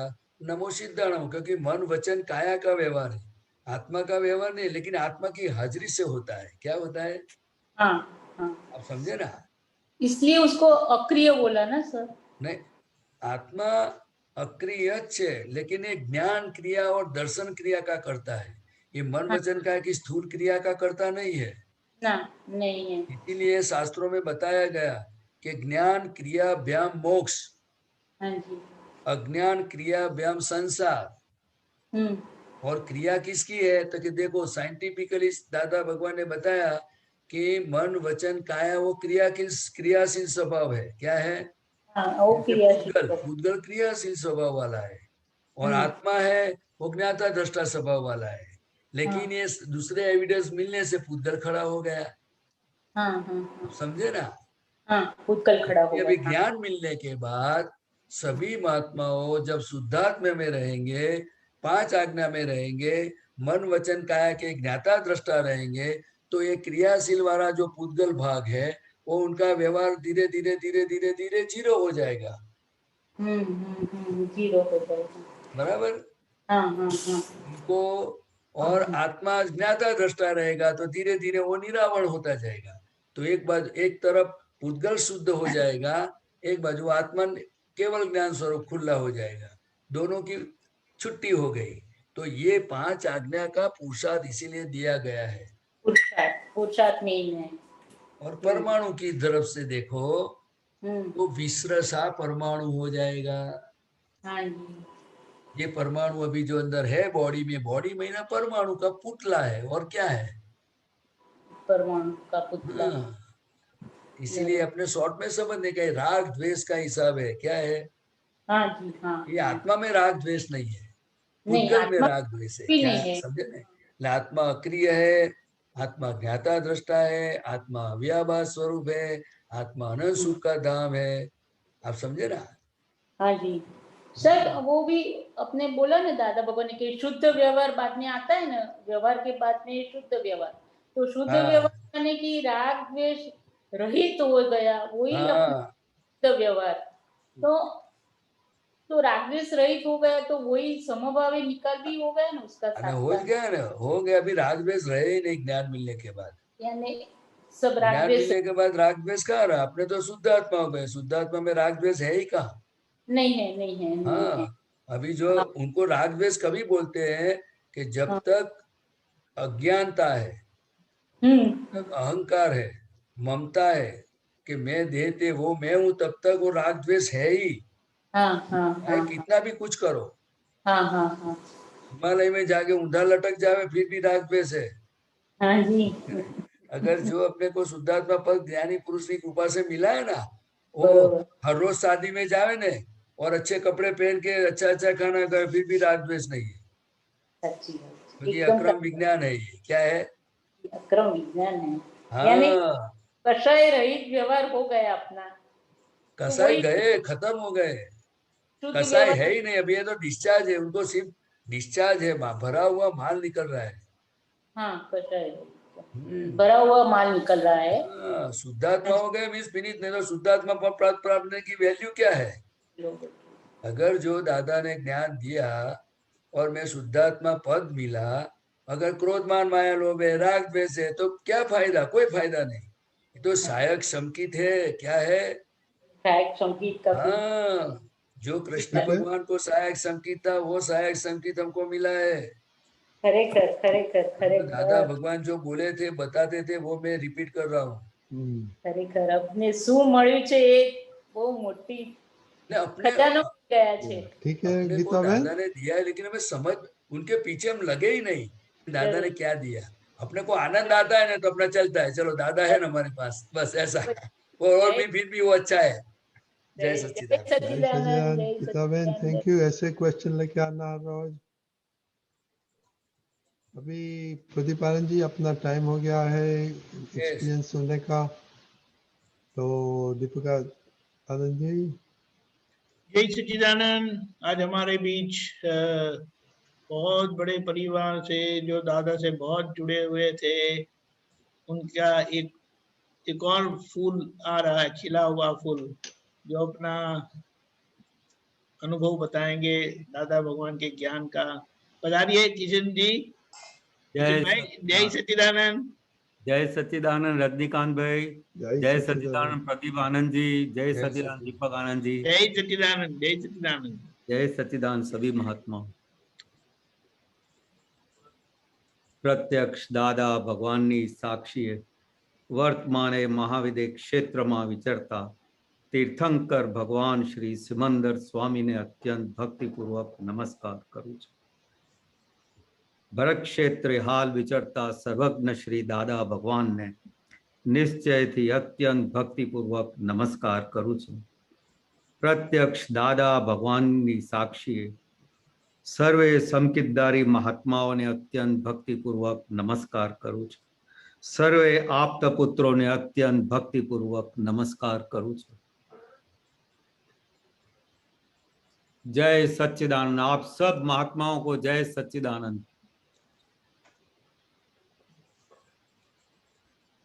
जय सच्चिदानंद। सबसे पहले मैं माफी मांगूंगा, मुझे हिंदी ठीक तरह से आती नहीं है, जो भी टूटी फूटी आती है मैं कोशिश करता हूं। अब मैं शुरू करूंगा कि मैं बहुत खुश नसीब हूं कि मैं एक शाहनी परिवार में पैदा हुआ, बड़ौदा में पैदा हुआ, जहां पर ज्ञानी पुरुष ज्ञान देने वाले थे। और ऐसे शहर में पैदा होने के बाद ऐसा परिवार होना जो इसमें मुझे धकेले, इसमें मुझे ले जाए, इसमें मुझे समझाए। तो ये बात शुरू होती है 1973-74 में। मैं एमएस यूनिवर्सिटी में पढ़ता था, कॉमर्स फैकल्टी में था, गुंडागर्दी फुल करता था, सब किस्म की हरकत, मस्ती, धमाल मस्ती सब कुछ करता था। लेकिन एक बात सही है कि हमारे घर में क्रमिक टाइप का कोई न कोई सत्संग चलता रहता था। तो कितना भी कुछ भी मैं करके आऊं, घर आकर के श्री राम जय जय राम मम्मी बुलवाती, या हमारे क्रमिक गुरुओं के पास ले जाती। तो मैं इतना समझता था कि भगवान कोई और है और वो उसको प्रार्थना करने से हमारा काम हो जाता है। अभी इस टाइम दरमियान हमारे बड़े भैया राजेंद्र भैया ने ज्ञान ले लिया। उनको भगवान की खोज थी। ज्ञान लेने के बाद उनको ऐसे लगा कि मैं सारे घर को तुरंत ज्ञान दिलवा दूं, ऐसा ज्ञान है। तो उसके बाद केशव आनंद जी ने ज्ञान लिया। दादा ने कहा कि भाई ये तो तुम फंस जाओगे। बोले जहां बड़े भैया फंसते, वो फंसने वाली जगह अच्छी है। फिर कन्या भाई ने ज्ञान लिया। फिर राजेंद्र भैया मेरे पीछे पड़ गए कि भाई ये गुंडागर्दी छोड़ दे, थोड़ा यहाँ पर चल, और भगवान आए हैं तो भगवान से एक बार मिल तो ले। तो मुझे एक किस्म का डर रहता था कि भाई अगर मैं इस उम्र में, 19 साल की उम्र थी, इस उम्र में अगर मैं गया तो मैं फंसा तो मैं तो फिर मस्ती मजाक कुछ कर नहीं पाऊंगा। तो क्योंकि मैं नाटक करना, थिएटर करना, पिक्चरें देखना, घूमना फिरना, यही मेरी जिंदगी हुआ करती थी। थोड़ा बहुत पढ़ लिया। और जैसे मैंने कहा 73-74, तो 74 नवनिर्माण का टाइम था गुजरात में। तो उसमें मैं यूं ही पास हो गया। अभी भैया ने बोला तू पास भी हो गया, अभी तो तू दादा के पास एक बार चल ले। तो रात को मेरे कभी केशव आनंद जी, कभी कन्या भाई, कभी राजेंद्र भाई, ये तीनों भाई का मैं बहुत ऋणी हूं। इन तीनों ने मुझे इतना सत्संग दिया है कि मैं आपको बता नहीं सकता। रात के 2-3 बज जाते थे। हमारी माँ उठ करके आ जाती थी कि बेटा क्या कर रहे हो।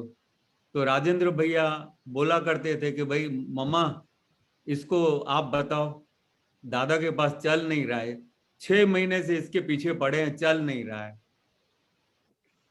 तो ऐसे करते करते करते करते एक दिन कन्या भाई, मई जून का महीना था, 73-74 का टाइम था, मुझे स्कूटर पे बिठा के ले चले और बोले कि आज दादा का ज्ञान ले ही लो। मैंने कहा यार मैं न मिला हूं, न कुछ बात की है, न कुछ पता है, कुछ भी पता नहीं है।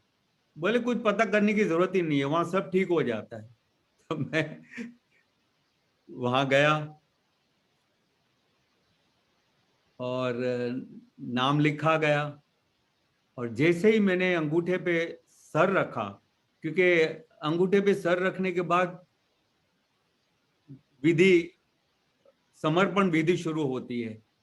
तो जैसे जैसे समर्पण विधि होती गई तो पता नहीं ऐसे प्योरिटी के वेव्स आते गए बॉडी में।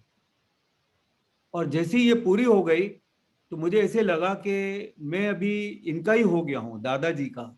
तो दादाजी ने मुझे सामने देख करके जय सच्चिदानंद जब कहा, और कहा कि जो भी मैं बोलूंगा वो पीछे दोहराना और जोर से बोलना। आंखें खुल जाए तो फिर बंद कर देना, लेकिन बंद ही रखना तो ज्यादा अच्छा है। बस इस तरह थोड़ी देर के बाद ज्ञान विधि शुरू हो गई। हूं शुद्ध आत्मा छो, वहां से शुरू हो गया। मैं बोलने लग गया।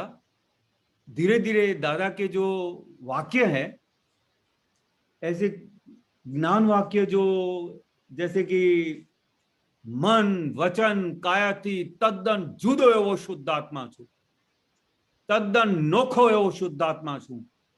तो मैं जैसे ना ये पूरा ट्रांसलेट हो रहा था, पूरा बॉडी के अंदर मेरे माइंड के स्क्रीन में हर एक वर्ड ट्रांसलेट हो रहा था। और क्रमिक में से मैं जैसे कोई ऐसा ज्ञान में 1 to 1 गॉड के साथ मेरी लैंग्वेज चालू हो गई, ऐसे शुरू हो गया।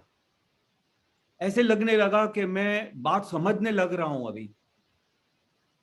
तो जैसे जैसे वाक्य आगे बढ़ते गए, जैसे जैसे सेंटेंसेस आगे बढ़ती गई, दोबारा बोलते गया, तो अंदर से पता नहीं एक अनंत किस्म की शक्ति जो मुझे दिखा रही थी, जो मुझे समझा रही थी कि तू कौन है, तू अलग है। तो धीरे धीरे जैसे विघ्नो अनेक प्रकार ना होवाती तेनी सामे हूं अनंत शक्ति वालो छू। अरे कैसा भी विघ्न आ जाए मैं अनंत शक्ति वाला हूं। तो ये ट्रांसलेट होता था, ये समझ में आने लगता था। जो मैं ऐसे समझता था कि ये पता नहीं क्या होने वाला है, तो अंदर एक डर भी लग रहा था और अनंत खुशी भी हो रही थी कि मैं समझ रहा हूं, मैं समझ रहा हूं। ऐसी अनंत खुशी मिल रही थी। तो और उनकी जो फेवरेट मेरी जो सेंटेंस है, अवस्था मात्र कुदरती रचना छे, जेनो कोई बापोए रचनार नथी। वाह! मुझे उस वक्त फर्स्ट टाइम महसूस हुआ कि लॉर्ड कृष्णा भी करते नहीं है। मुझे लगा कि कहीं बैठ करके वो कुछ ये संसार चलाते हैं। तो वहां पर वो टूट गया, मेरा निकल गया और बात साफ हो गई और क्लैरिटी में आ गया मैं कि यस, ऊपर कोई बापोए नहीं। तो आई कुड सी कि पूरा यूनिवर्स में बस कोई शक्ति है जो चला रही है और कोई है नहीं, और भगवान अपनी अपनी जगह पे बैठे हैं। तो ये जैसे वाक्य पूरे चलते गए और बाद में जब वो बोलते हैं हूँ सिमेंदर स्वामी भगवान जेवो शुद्धात्मा छू, हूँ दादा भगवान जेवो शुद्धात्मा छू, तो मैं अपने आप को भगवान समझने लग गया। मैं उस जमाने की बात करता हूँ जहां पर क्रमिक का मेरा पूरा माइंड सेटअप था। तो मुझे बहुत खुशी हो रही थी कि मैं भगवान बन रहा हूं और मैं भगवान अभी बनने वाला हूं, या भगवान बन चुका हूं, या बनने की कोशिश कर रहा हूं, या बनने की क्रिया चालू हो रही है। ये सब घमासान चल रहा था। तो ये करते करते जैसे ही ज्ञान पूरा हो गया और आंखें जब खोली तो मुझे ऐसे लगा कई वाक्य हैं अंदर, मतलब वो बड़े गजब के वाक्य हैं जो किसी शास्त्र में नहीं है। ऐसे जैसे हम बात करते हैं ऐसे वार्तालाप के सारे वाक्य हैं, लेकिन गजब के वाक्य, वो वाक्यों ने मेरे को पता नहीं कहां से कहां पहुंचा दिया। एक गुंडा आदमी एक ही रात के अंदर कुछ सीधा होने लग गया। मुझे अंदर एक शॉकिंग भी लग रहा था, समझ में भी आ रहा था कि ये सब चेंज हो रहा है और चेंज हो गया है। तो मैंने कहा यार अभी दादा क्या बताएंगे पता नहीं, अभी तो हम अलग हो गए, तो अभी हम चलेंगे कैसे। तो दादा की 5 आज्ञा शुरू होती है, and I tell you out of the world है। दुनिया के किसी किताब में, किसी जगह पे, किसी शास्त्र में इस किस्म की सिंप्लीफाइड और क्लैरिटी और इतनी लॉजिकल आज्ञाएं मैंने न कभी पढ़ी थी, न सुनी थी, न देखी है। ऐसी गजब की आज्ञाएं सुनने में इतनी सुंदर, ऐसे लग रहा था कि बस अभी जाके मैं ये आज्ञा शुरू कर दूंगा। लेकिन इतना सिंपल नहीं है जितना सिंपल दादा करके बताते हैं। हालांकि ऐसे लगता भी है कि बहुत सिंपल है, लेकिन जब घर जाते हैं तो ऐसे लगता नहीं कि इतना इजीली हो जाएगा। लेकिन फिर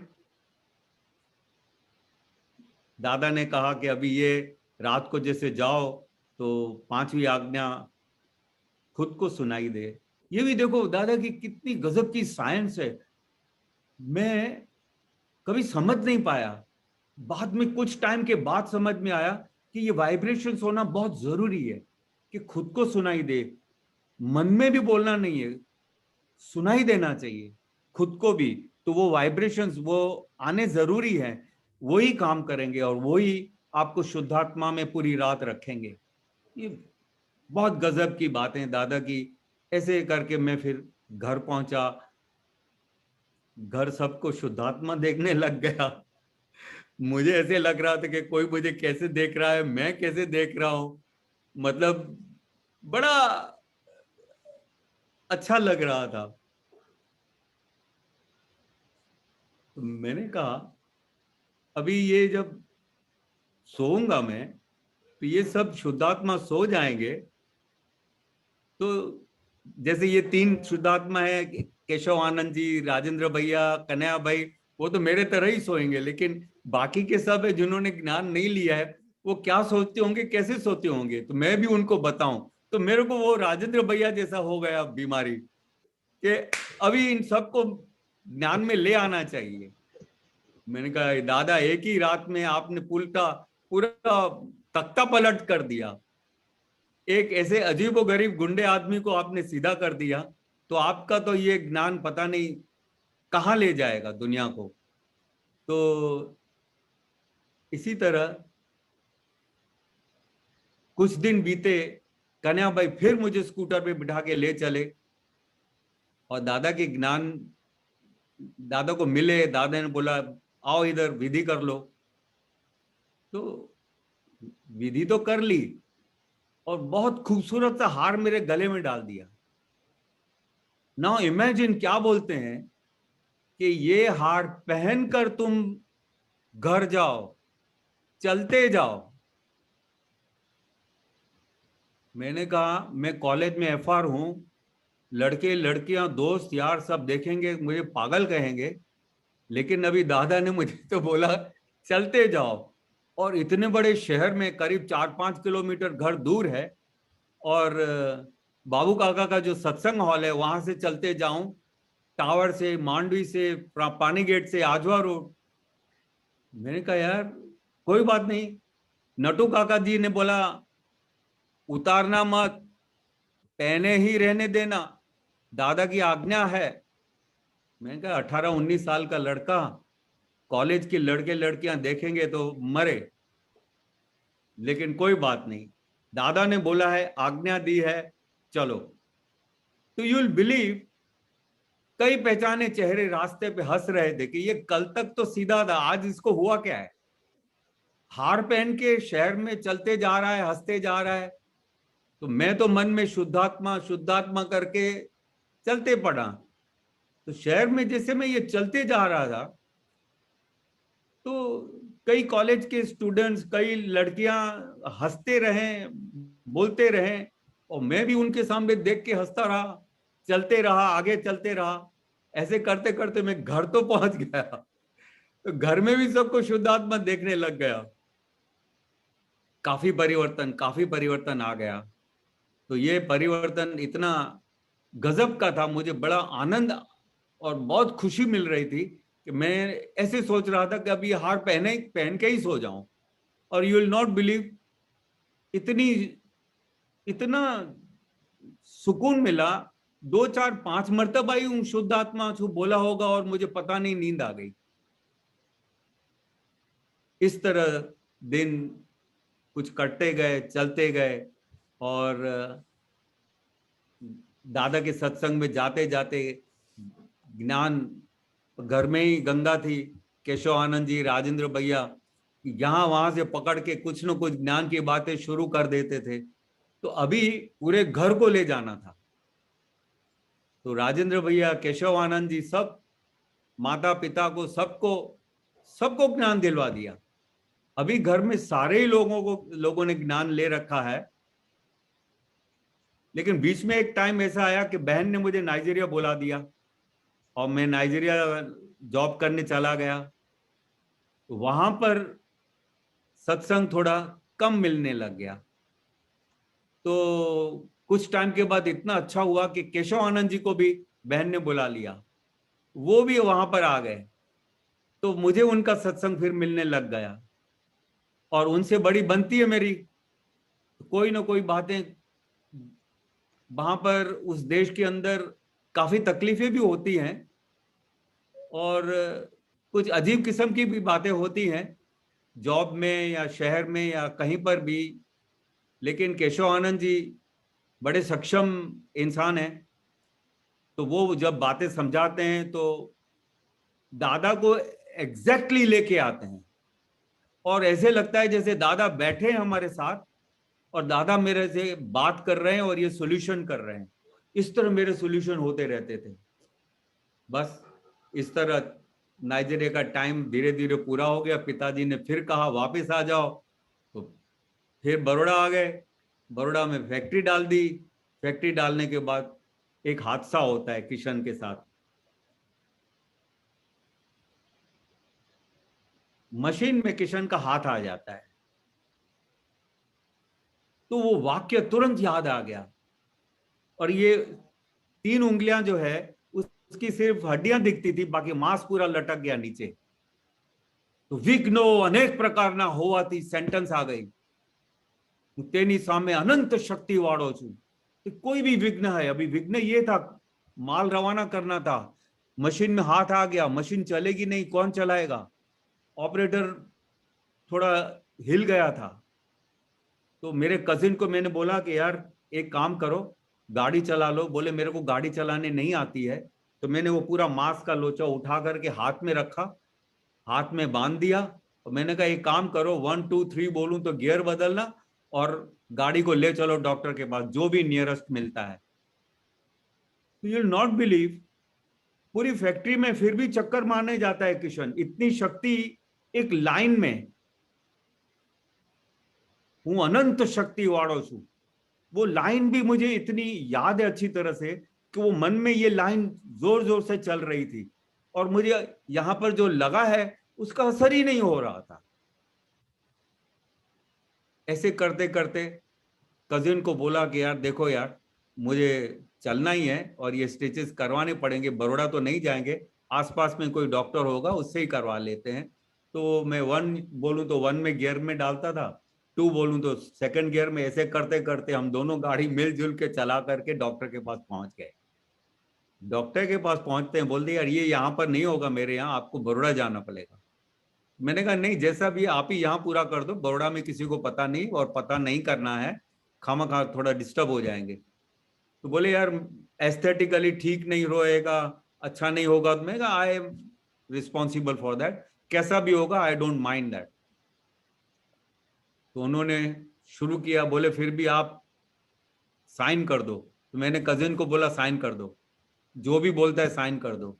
साइन कर दिया, उसने ऑपरेशन शुरू कर दिया और हाथ ऐसे हो गया, फर्स्ट क्लास, कोई प्रॉब्लम नहीं। मैंने कहा दादाजी कमाल है, आपकी एक लाइन किशन को शक्ति देती है। और मैं डरपोक भी था, गुंडागर्दी तो करता था, लेकिन जितने बड़े गुंडे होते हैं वो ज्यादा डरपोक होते हैं, पूरा दिन डरते रहते हैं। तो घर में आया, घर में बताया क्या है, बोले तू तो है ही ऐसा, तेरे को कोई पड़ी नहीं। मैंने कहा कोई पड़ी नहीं, डर मेरे को भी लग रहा था कि क्या होगा, सब ठीक हो गया है। और you will not believe, hospital से आने के बाद उनको सबको काम सौंपने के बाद घर गया है किशन। ये दादा की शक्ति देखो।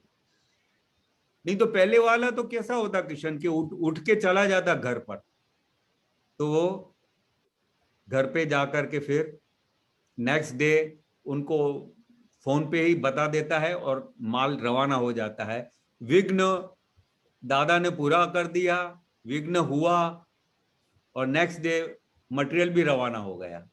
तो ये एक दादा का ज्ञान, एक एक लाइन, एक एक वाक्य, एक एक बात इतनी गजब की मुझे टच करती गई कि मुझे ऐसे लगा कि मैं अपने दोस्तों को, मेरे रिश्तेदारों को, सबको मैं लेके आऊं दादा के पास। और फिर भी मैं पूरी तरह से दादा को समझा तो नहीं था, लेकिन इतना जरूर था कि दादा की जो सिंप्लिसिटी थी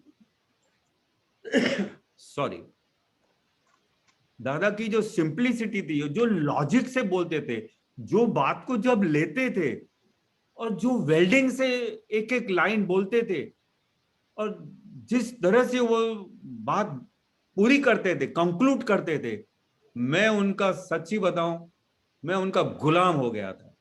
ऐसा मतलब न मैं कहीं देखा था न सुना था। It was fantastic. इसलिए मैं दादा के साथ और ज्यादा आने लग गया। मैंने कहा यार इतनी अच्छी बात तो कहीं नहीं मिलेगी, ये वाकई में अक्रम ही है। क्रमिक तो वो है जो समझ में नहीं आता है, लेकिन अक्रम समझ में आता है क्योंकि सब अलाउड है। तो इसी तरह जीवन आगे बढ़ता गया, सारे घर ने ज्ञान ले ली। एक वाक्य में बताना जरूर चाहूंगा, थोड़ा वक्त तो हो गया है लेकिन डोंट वरी प्लीज। तो 2 वाक्य बोल दूं? बोलिए बोलिए, यू हैव टाइम, नो वाक्य ऐसा था कि मेरा कोई लफड़ा चल रहा था और मुझे डर लग रहा था दादा भगवान का। मुझे ऐसे लगा कि शायद मुझे देश निकाली मिलेगी या सत्संग में आना बंद कर देंगे दादा मेरा। लेकिन देखो दादा की महानता देखो, दादा की सहजता देखो, दादा का सहज क्षमा देखो। तो उस टाइम फर्स्ट टाइम कन्या भाई ने मुझे बोला था कि विनय से कुछ लिख डालो तो ही दादा आपके लिए कोई विधि करेंगे। तो मैंने कहा कन्या भाई मेरे को तो ज्ञानी पुरुष को कैसे एड्रेस करूं, आई डोंट नो, आप मेरे को बताओ कैसे एड्रेस करूं। तो उन्होंने मुझे काफी मदद की। उस तरह मैंने दादा को खत दिया। कैन यू बिलीव, दादा बोलते हैं ये सब जो तुम कर रहे हो या करते हो या रोकने का है या बंद करने का है, ये तब होगा जब तुम प्रॉमिस करोगे। और इतना प्यार से बोलते थे, मैं आपको क्या एक्सप्लेन नहीं कर सकता। इतना प्यार से बोलते थे कि देखो आओ फरी तो नहीं करे ने, दोबारा तो नहीं करोगे ना ऐसे। मैंने कहा नहीं दादा। चलो पक्का? हाँ दादा पक्का। प्रॉमिस? जी दादा promise. Now can you imagine, इतने 3 वर्ड के अंदर मैं ऑलरेडी ऐसे लग रहा था कि मैं लाइफ टाइम किसी लड़की को नहीं देखूंगा। इतना प्यार से देखो, उनकी प्योरिटी देखो, इतना गजब की प्योरिटी कि उनकी आंखों में आंखें डालूं मैं तो ऐसे लग रहा था जैसे मेरे अंदर कोई भगवान बैठा है। लेकिन मैं तो एक बहुत बड़ा गुंडा था। मेरे अंदर भगवान देख रहे थे, वो मैं समझ गया था। और क्योंकि ऐसी आंखें, इतना ग्लेयर, मैं फेबरघास्ट हो गया। मैंने कहा ये पता नहीं कुछ तो हो रहा है। तो दादा ने बोला कि अभी विधि करता हूं, बाद में फिर ये बताऊंगा क्या करो। तो दादा ने विधि की। बाद में पता है क्या बोले, अभी जब भी वो लड़की तुम्हारे बाइक पे बैठे, शुद्धात्मा शुरू कर देने और प्रतिक्रमण शुरू कर देने का। दूसरी बात बताए क्या बोली, कभी भी बोलना नहीं ये क्यों पहना है वो क्यों पहनना है। कभी भी पूछना मत कहां से आती हो कहां जाती हो। कभी भी कहना मत कि चलो मेरे घर आओ, मैं तुम्हारे घर आता हूं, पिक्चर चलते हैं। शुद्धात्मा और प्रतिक्रमण करते रहो। मैं दादा हर एक चीज हाँ बोलते गया, हाँ बोलते गया। और you will believe, next day से हुआ भी ऐसे। सिर्फ बातें होती थी, लेकिन क्या पहना है, क्यों पहना है, मेरी मम्मी देखेगी तो क्या बोलेगी ये क्या पहन के आई हो, वगैरह कुछ भी नहीं। 9th डे पे उसकी एंगेजमेंट हो जाती है। 9 दिन। 10th डे पे दादा को बोल रहा, दादा सब काम पूरा हो गया, आपने क्या जादू किया? बोले हैं ऐसे दादा कुछ जानते ही नहीं थे, और जानते हुए भी जैसे बोले हैं। ये दादा का ना मैं कभी भूल नहीं सकता, मैं आपको एक्सप्लेन नहीं कर सकता वो आनंद, जो खुशी। करेक्ट। एक ये वाकया इसमें से मुझे बाहर निकाला। अब घर वालों का फोर्स था, भाई कुछ टाइम हो गया तो बोले अभी शादी कर ले तुम। और मैंने दादा को बोला, दादा ऐसा ऐसा हो गया है, ऐसा ऐसा किया है, मेरे को तो अभी कुछ। बोले नहीं, अंदर कुछ है ना अभी भी। मैं कहा दादा दोनों बात है, होता भी है नहीं भी होता है। बोले नहीं, मम्मी पापा को पूछो क्या करना है। तो लड़की ढूंढी गई, डिसाइड हो गया। मैं नाइजीरिया से फिर शादी करने के लिए फिर इंडिया आया, बड़ौदा आया। और दादा भगवान को बुलाने के लिए कन्या भाई ने इनविटेशन दे करके समझा करके बोला था कि दादा आप 3 दिन आना। तो 2 या 3 दिन का प्रोग्राम था। दोनों 3 दिन दादा किशन के मैरिज में आए। किशन का एक सेट ऑफ स्टेज अलग था, और उसी स्टेज पे दादा का और एक स्टेज बनाया, ताकि पूरी दुनिया, जितने भी लोग, करीब 900,000 लोग आए थे। हमने कहा कि सभी दादा का दर्शन करें। ऐसे भगवान का तो दर्शन बार बार करना चाहिए। तो हमारे परिवार वाले, लड़की के परिवार वाले, हमारे कजिन्स, कहाँ कहाँ से आए थे, दोस्त यार, सभी लोगों ने वो दादा का वहां दर्शन किया। हमको भी खूब आनंद हुआ। और आप बिलीव करोगे, हम अलग स्टेज पे बैठे थे तो दादा चल उठे, चल के मेरे पास आने लगे। तो नीरूबेन थी, राजेंद्र भैया थे, केशव आनंद जी थे, सब थे। कुछ आप्तपुत्र भी थे, कुछ बड़े बड़े महात्मा भी थे, नटू काका जी वगैरह सब। तो मैंने कहा देखा भगवान हमारे तरफ आ रहे हैं, हमको चलना चाहिए। तो हम चल पड़े। तो हम दादा की तरफ चले, दादा हमारी तरफ चले। तो मेरी एक बुरी आदत हो चुकी थी दादा को गले लगाने की। तो एक बार दादा नटू काका जी ने बोला था, भाई भगवान को गले नहीं लगाया जाता है। मैं डर गया, लेकिन आदत से मजबूर फिर भी गले लगा दिया स्टेज पे, ऐसे दोनों हाथों से दादा को पकड़कर। वो गुलाब की खुशबू, आज तक वो गुलाब की खुशबू जा नहीं रही है। वो देशी गुलाब, वो ऐसे गजब के देशी गुलाब की खुशबू आज तक नहीं जा रही है। कोई भी अच्छी बात होती है, कोई भी थोड़ी भी अच्छी बात होती है, वो खुशबू आज भी आ जाती है। ऐसे लग रहा है कि दादा यहीं कहीं बैठे हैं। तो दादा को मैंने कहा, दादा मुझे माफ करो, मुझे पता नहीं, शादी भगवान के आगे शादी कर रहा हूं, जो मोक्ष जाना चाहिए मैं शादी कर रहा हूं, मुझे पता नहीं करना चाहिए या न करना चाहिए। बोले नहीं नहीं, बराबर से ऐसे बोले। बोले कि नहीं नहीं, ये सब भाई सब बराबर है, अच्छे हैं। तो मैंने कहा दादा अच्छे या नहीं, मैं तो बहुत बंडल आदमी था, बेकार आदमी था। आपने जैसे तैसे करके थोड़ा बहुत नहीं, आपने पूरा इसको काया ही पलट कर दी है। तो उस दिन भी दादा ने काफी आशीर्वाद दी हम दोनों को। और उसके बाद एक और वाक्य मुझे याद आता है, जो कौन सा था, खैर अभी मिस हो रहा है शायद।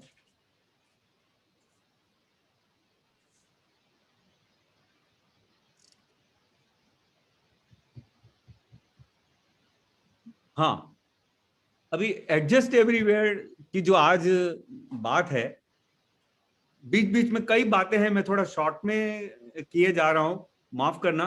मुझे ऐसा लगता है कहीं बहुत लंबा ना हो जाए। किशन भाई, you take your time. We will call you again if needed. Please, it is going on very well. तो ये जब शादी हुई तो मैं आपको कैसे एक्सप्लेन करूं, वाइफ के साथ मेरा नाइजीरिया में थोड़े ही टाइम के बाद, थोड़ा टाइम बहुत अच्छा चला, लेकिन थोड़े टाइम के बाद कोई ना कोई फाइल के साथ चालू हो गया, कुछ ऐसा कुछ नहीं, कोई अच्छा लगना, कोई बात बुरी लगना, कोई कुछ भी हम करें तो मतलब हम ही बंडल आदमी थे, आई कुड फील, लेकिन मुझे ऐसे लगा कि दादा के ज्ञान में मुझे पक्का होना पड़ेगा, इसलिए ये गुरु मिला है मुझे। तो गुरु तो अच्छा मिल गया। आज जो किशन ठीक हुआ है थोड़ा बहुत, नहीं तो ये लैंग्वेज भी किशन की नहीं थी, कोई अलग ही किस्म की लैंग्वेज थी। एक सेंटेंस में 10 तो गालियां आएगी, वो सब दादा दिन कि उनके सब कुछ बंद हो गया। और वाइफ के साथ आई एम वेरी सॉरी, मुझे कहना नहीं चाहिए, मैंने उनको मारा भी है, जो मुझे नहीं करना चाहिए, बिल्कुल नहीं करना चाहिए। आज भी मैं कई बार रो पड़ता हूं, मुझे ऐसे लगता है कि मैंने ये क्या किया है। भले वो चाहे मर्जी वो कुछ भी करे, लेकिन वो औरत कमजोर है इसलिए उसको मारना चाहिए क्योंकि वो ज्यादा हाथ उठा नहीं पाएगी, ये गलत बात है। तो दादा ने बोला विधि कर लो, आज के बाद सौगंध खा लो कि शरीर कट जाएगा लेकिन हाथ नहीं उठेगा।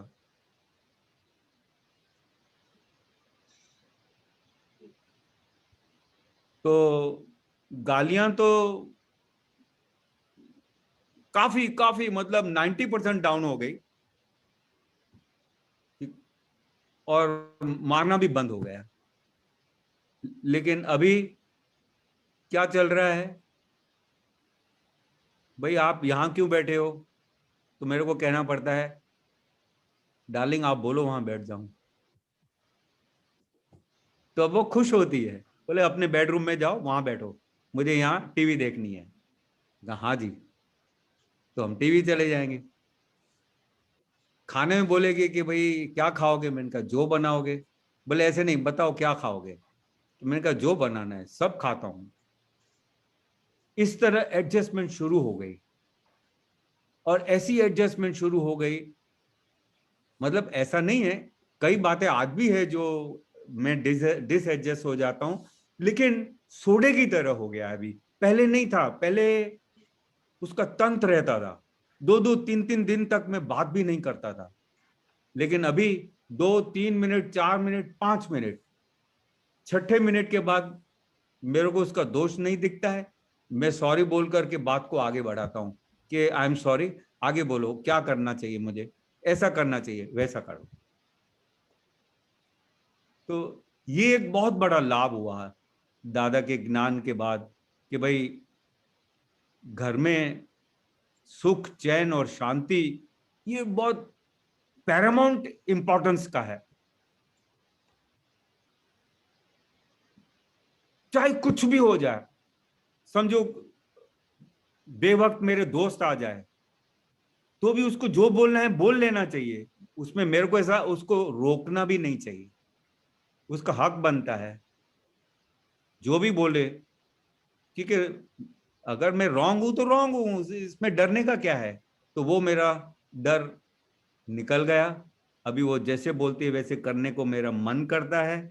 ऐसा मन मतलब ऐसा होता है कि चलो इस बहाने उनको कोई तकलीफ नहीं होगी, तो ये एक संभव निकाल हो जाए और बात आगे न बढ़े। और दादा की तरह सहज क्षमा तो कर नहीं पाते ऑल द टाइम जो दादा की सहज क्षमा थी, लेकिन हाँ ये है थोड़ी देर के बाद गुस्सा ढल जाता है और फिर वो ही प्यार से बात करता हूं तो उसको कोई भी ऑब्जेक्शन नहीं होता है, वो भी भूल जाती है, वो भी बहुत ट्राई करती है, वो उन्होंने भी ज्ञान लिया है दादा का,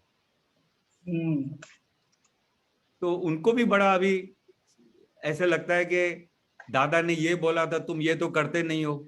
अभी ऐसे गुंडे आदमी के साथ कोई बात नहीं कर सकता हो, अगर बात करे तो 2-4 तो लग जावे। तो I am sorry, I am very sorry, मुझे ये सब बातें नहीं, it is you are telling with total modesty. Please let it go. कैसे बोलना चाहिए आई डोंट नो, लेकिन I am so sorry for my wife and she is so lovely a lady, gold medalist है, बहुत पढ़ी लिखी है, नेचुरली उसको मेरा मैं भी पढ़ा लिखा हूं, मैं भी 3-4 डिग्री किए हुए हैं, लेकिन इनका जो संयम है वो बहुत अच्छा है। इसलिए मेरे को आजकल उनकी बातें ऐसा लगता है कि नहीं, whatever she is telling me, she is telling for good, मेरे लिए अच्छा है। समाज में मेरे को ऐसा चलना चाहिए, वो ऐसा बोलती है तो सही है।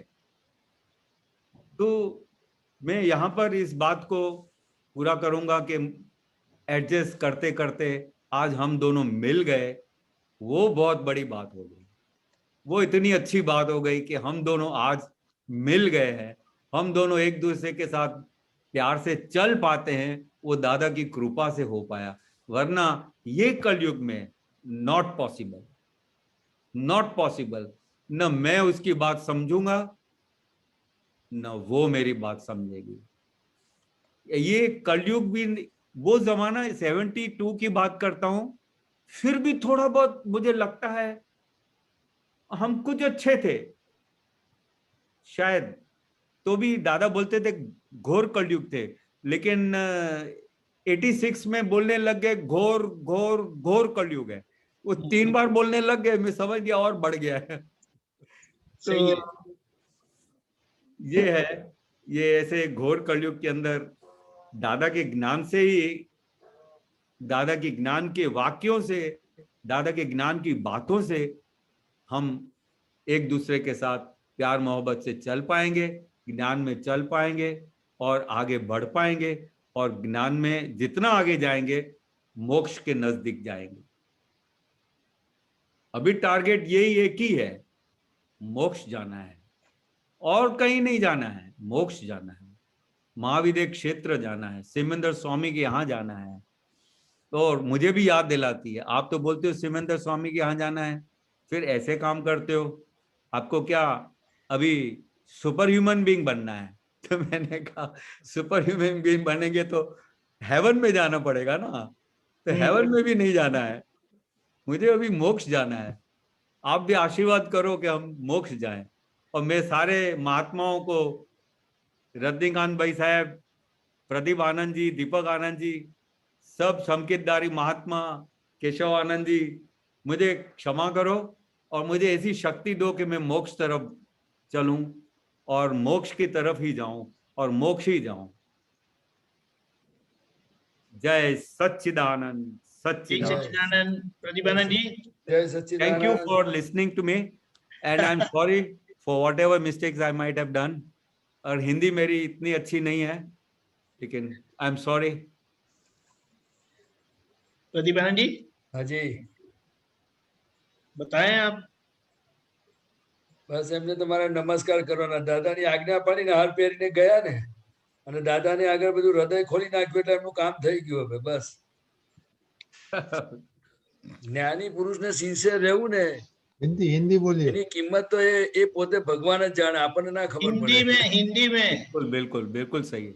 दादा को सिंसियर रहना, एक भी वर्ड्स पे सिंसियर रहना, उनकी कीमत तो दादा भगवान को ही पता है जी। बिल्कुल, वो मेरा जैसा आदमी कुछ नहीं कीमत कर पाएगा। वो तो सिर्फ मैं नमस्कार ही करता हूँ कि धन्य है आपको कि आपने दादा के वचन को सिंसियर रहे। मेरा नमस्कार है आपको, और आपको दादा के प्रति इतनी भक्ति और सिंसियरिटी और जो श्रद्धा आपको है, वो उनका फल मोक्ष ही आने वाला है। आपको चिंता करने की जरूरत नहीं, आपका मार्ग क्लियर ही है। जय सच्चिदानंद। जय सच्चिदानंद। जय सच्चिदानंद। जय सच्चिदानंद। किशन भाई, आपके लिए तो कुछ भी बोलना कम ही रहेगा। पहली तो बात यह है कि जब आपको ज्ञान मिला है ना जी, जब यानी 73-74 जी, that is the time you fall in that 2103. So salute. जय सच्चिदानंद। You have been very fortunate, I will say. आप बहुत बहुत बहुत भाग्यशाली। आई बिलीव सारा सहानी परिवार इसमें आ जाता है। You have been very lucky. 2103 में आना, जो दादा ने कहा कि 2103 की टिकट मेरे पास है, हम तो सब एक्स्ट्रा में गए, सुपर एक्स्ट्रा में। कोई ठिकाना नहीं। I'm just telling you, I'll be very frank and open with you, really. और जैसे आपने कहा, बहुत डेप्थ में, आप तो बहुत डेप्थ में है, हमारा तो उसमें कोई काम नहीं है। मैं तो ये कहता हूँ, आपको सुन के तो हम थोड़े बहुत ठीक हो रहे हैं। अगर आप नहीं होते सब आप तो पुत्र, तो हम कहाँ जाते? ऐसा है ना, आपके यहाँ हम बोले ना, पाले पुसे बड़े हुए सब आप तो पुत्र। ये बात मैं बताना भूल गया कि हमारे घर में क्योंकि केशव आनंद जी थे, तो काफी राजेंद्र भाई, कन्हैया भाई, तो काफी संकितधारी महात्मा, काफी आप्त पुत्रों का आना जाना रहता था। तो मुझे उस जमाने में 72, 73, 74 महेश आनंद जी मेरे कॉलेज में जय सच्चिदानंद करने वाले एक दोस्त थे। तो मैंने कहा ये मेरा दोस्त मुझे जय सच्चिदानंद क्यों करता है, मैं तो अभी तक ज्ञान भी नहीं लिया है। तो मुझे पता चला कि ज्ञान लो या ना लो, जय सच्चिदानंद करने में क्या है। तो जब मैंने ज्ञान लिया तो मैंने कहा हाँ नहीं, जय सच्चिदानंद तो करना ही है। बात समझ में आती है और पूरी डीप में समझ में आई। तो मैंने कहा ये एक शख्स ऐसा है जो मुझे और भी दादा की तरफ ले जा रहा है। और ये जब भी होता है कॉलेज में मुझे जय सच्चिदानंद करते हैं तो मुझे बहुत आनंद होता था। मैं कहा यार ये मेरा घर ही है, जैसे कॉमर्स फैकल्टी नहीं है, एक बार खाली जय सच्चिदानंद ये लड़का करता है। हम 18, 19, 20 साल के 19 साल के लड़के ऐसे घूमते फिरते। सही है। तो वो महेश आनंद जी का भी मैं सब घर आपता पुत्र आते जाते थे, तो सबका स्वभाव देख करके इतना सुंदर, इतना अच्छा, इतना प्यारा स्वभाव। मेरे को लगता था ये कॉलेज में ये लोग जाते भी है या क्या है, या दादा ने इनको बांध के रखा है या क्या किया है। कुछ तो भी बहुत बढ़िया, मतलब स्वभाव देखो तो ऐसा लग रहा था कि सब सीधे है। बात सही है। एक बात तो बहुत बड़ी यह है कि ये तो दादा भगवान ही है जो जिस तरह से आपने अपना वर्णन किया है कि वो दादा ही आपको संभाल सकते हैं। और दूसरे जो सही मायने में अगर कहूँगा तो आपके धर्मपत्नी जो है उन्होंने आपको संभाला है बहुत। बिल्कुल जो आपने बड़े उदारता से कहा कि उन्होंने मुझे सीधा किया है करके, बहुत सीधा किया है। और दादा ने और फाइल नंबर 2 ने, इन दोनों का मैं ऋणी हूं। मैं राजेंद्र भैया, कन्हैया भाई जो मुझे स्कूटर पर पकड़ पकड़ के मेरे को ज्ञान दिलवाते थे, और एक बार नहीं कई बार दिलवाया। बोलते फिर से बैठ, तू कच्चा है तो फिर से बैठ, तेरी बुद्धि जड़ है, गुंडों जैसी है, अभी भी तू नहीं सुधरता है, फिर से बैठ।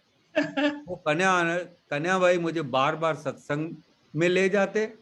केशव आनंद जी बहुत मतलब गंभीर समझदारी से मुझे समझाते थे, लेकिन कन्हैया भाई और राजेंद्र भाई पकड़ पकड़ के ले जाते थे।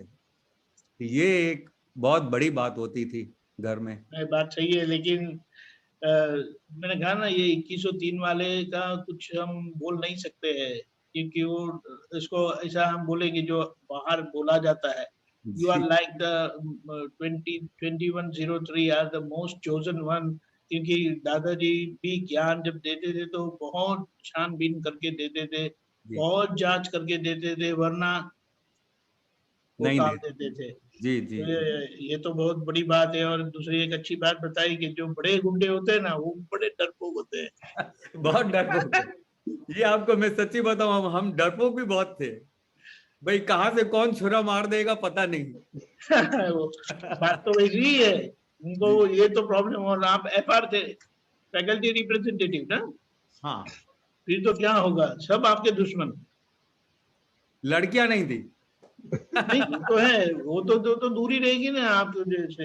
हाँ, ये बात है। और वो जो सब प्रसंग ये बताया जो दादा ने आपको उसमें से निकाला, जी बिल्कुल बिल्कुल बिल्कुल, फैंटास्टिक। वरना वो पॉसिबल नहीं है। और जो एक्सीडेंट की बात बताई आपने वो भी टू गुड। ये दादा कैसे काम करते हैं। और मैं तो ये बताऊंगा कि दादा भगवान ने तो अपना काम किया, लेकिन कुछ आगे का अच्छी कनेक्टिविटी है कि जिसके आधार पर आप समर्पित हुए, टोटल सरेंडर। और ये सरेंडर क्या होता है, ये जो आपने बताया ना, वो उसका प्रमाण है कि that's how you are totally devoted to Dada Bhagwan, his science, his principle, and you are coming out. You have come out so very nicely. जी। और आपकी उदारता भी बहुत अच्छी है, मॉडेस्टी, वरना कोई ऐसे अपनी बात कहेंगे नहीं। मैं शुद्धात्मा हूँ और प्रतिगमन, बस ये करना। जी जी क्या जी, बात है। जी बहुत जी। अच्छा, बहुत अच्छा, बहुत कुछ है आपका अनुभव जरूर से। It is a great treasure for us and I will really thank you. Apart from that, ये तो क्या, आप थैंक भी बहुत छोटा शब्द है। केशवानंद जी को भी मैं बहुत बहुत धन्यवाद कहूंगा, क्योंकि मैंने उनको अभी 2 दिन पहले ही कहा कि कुछ करो, तो उन्होंने कहा कि मैं ढूंढ निकालता हूँ। उनका फोन आया, अभी कंफर्म किया। Very good, no words to say. Thank you, thank जय यू, सच्चिदानंद। Thank you. हमको बोलना है, आपको नहीं बोलना है। जय सच्चिदानंद। जय सच्चिदानंद। सभी महात्माओं को जय।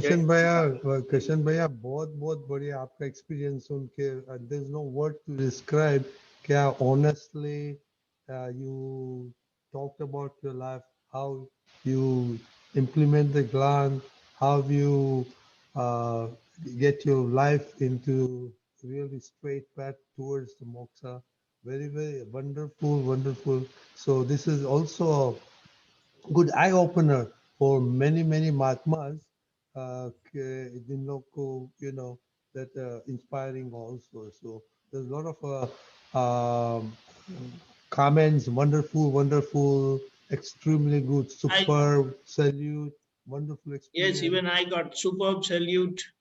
नहीं, I salute. So no, वो wonderful। और आप दूसरा कुछ सेकंड फेज में भी आना, तो इट्स वेरी गुड। अभी आप प्रदीपानंद जी त्रिमंत्र बुलाएगा और आप प्लीज फॉलो करिए। किन्ना ये भाई उधर आप कृष्ण भाई है, केशव जी है। Oh, very good. जय सच्चिदानंद कृष्ण जी। जय सच्चिदानंद, जय सच्चिदानंद। प्रदीपानंद जी। नमो वीतरागाय, नमो वीतरागाय, नमो अरिहंताणं, नमो अरिहंताणं, नमो सिद्धाणं, नमो सिद्धाणं, नमो आयरियाणं, नमो आयरियाणं, नमो उवस्यायाणं, नमो वज्रायाणं, नमो लोये सव्व साहुणं, नमो लोहे सव साहुणं, ऐसो पंचन मुक्कारो, ऐसो पंचन मुक्कारो, तव पावपणासनो, तव पावपणासनो, मंगलाणं च सव्वेसिं, मंगलाणं च सवेसिं, पद्मं हवै मंगलम्, पद्मं हवै मंगलम्। ओम नमो भगवते वासुदेवाय, ओम नमो भगवते वासुदेवाय, ओम नमः शिवाय, ओम नमः शिवाय। जय सच्चिदानंद, जय सच्चिदानंद।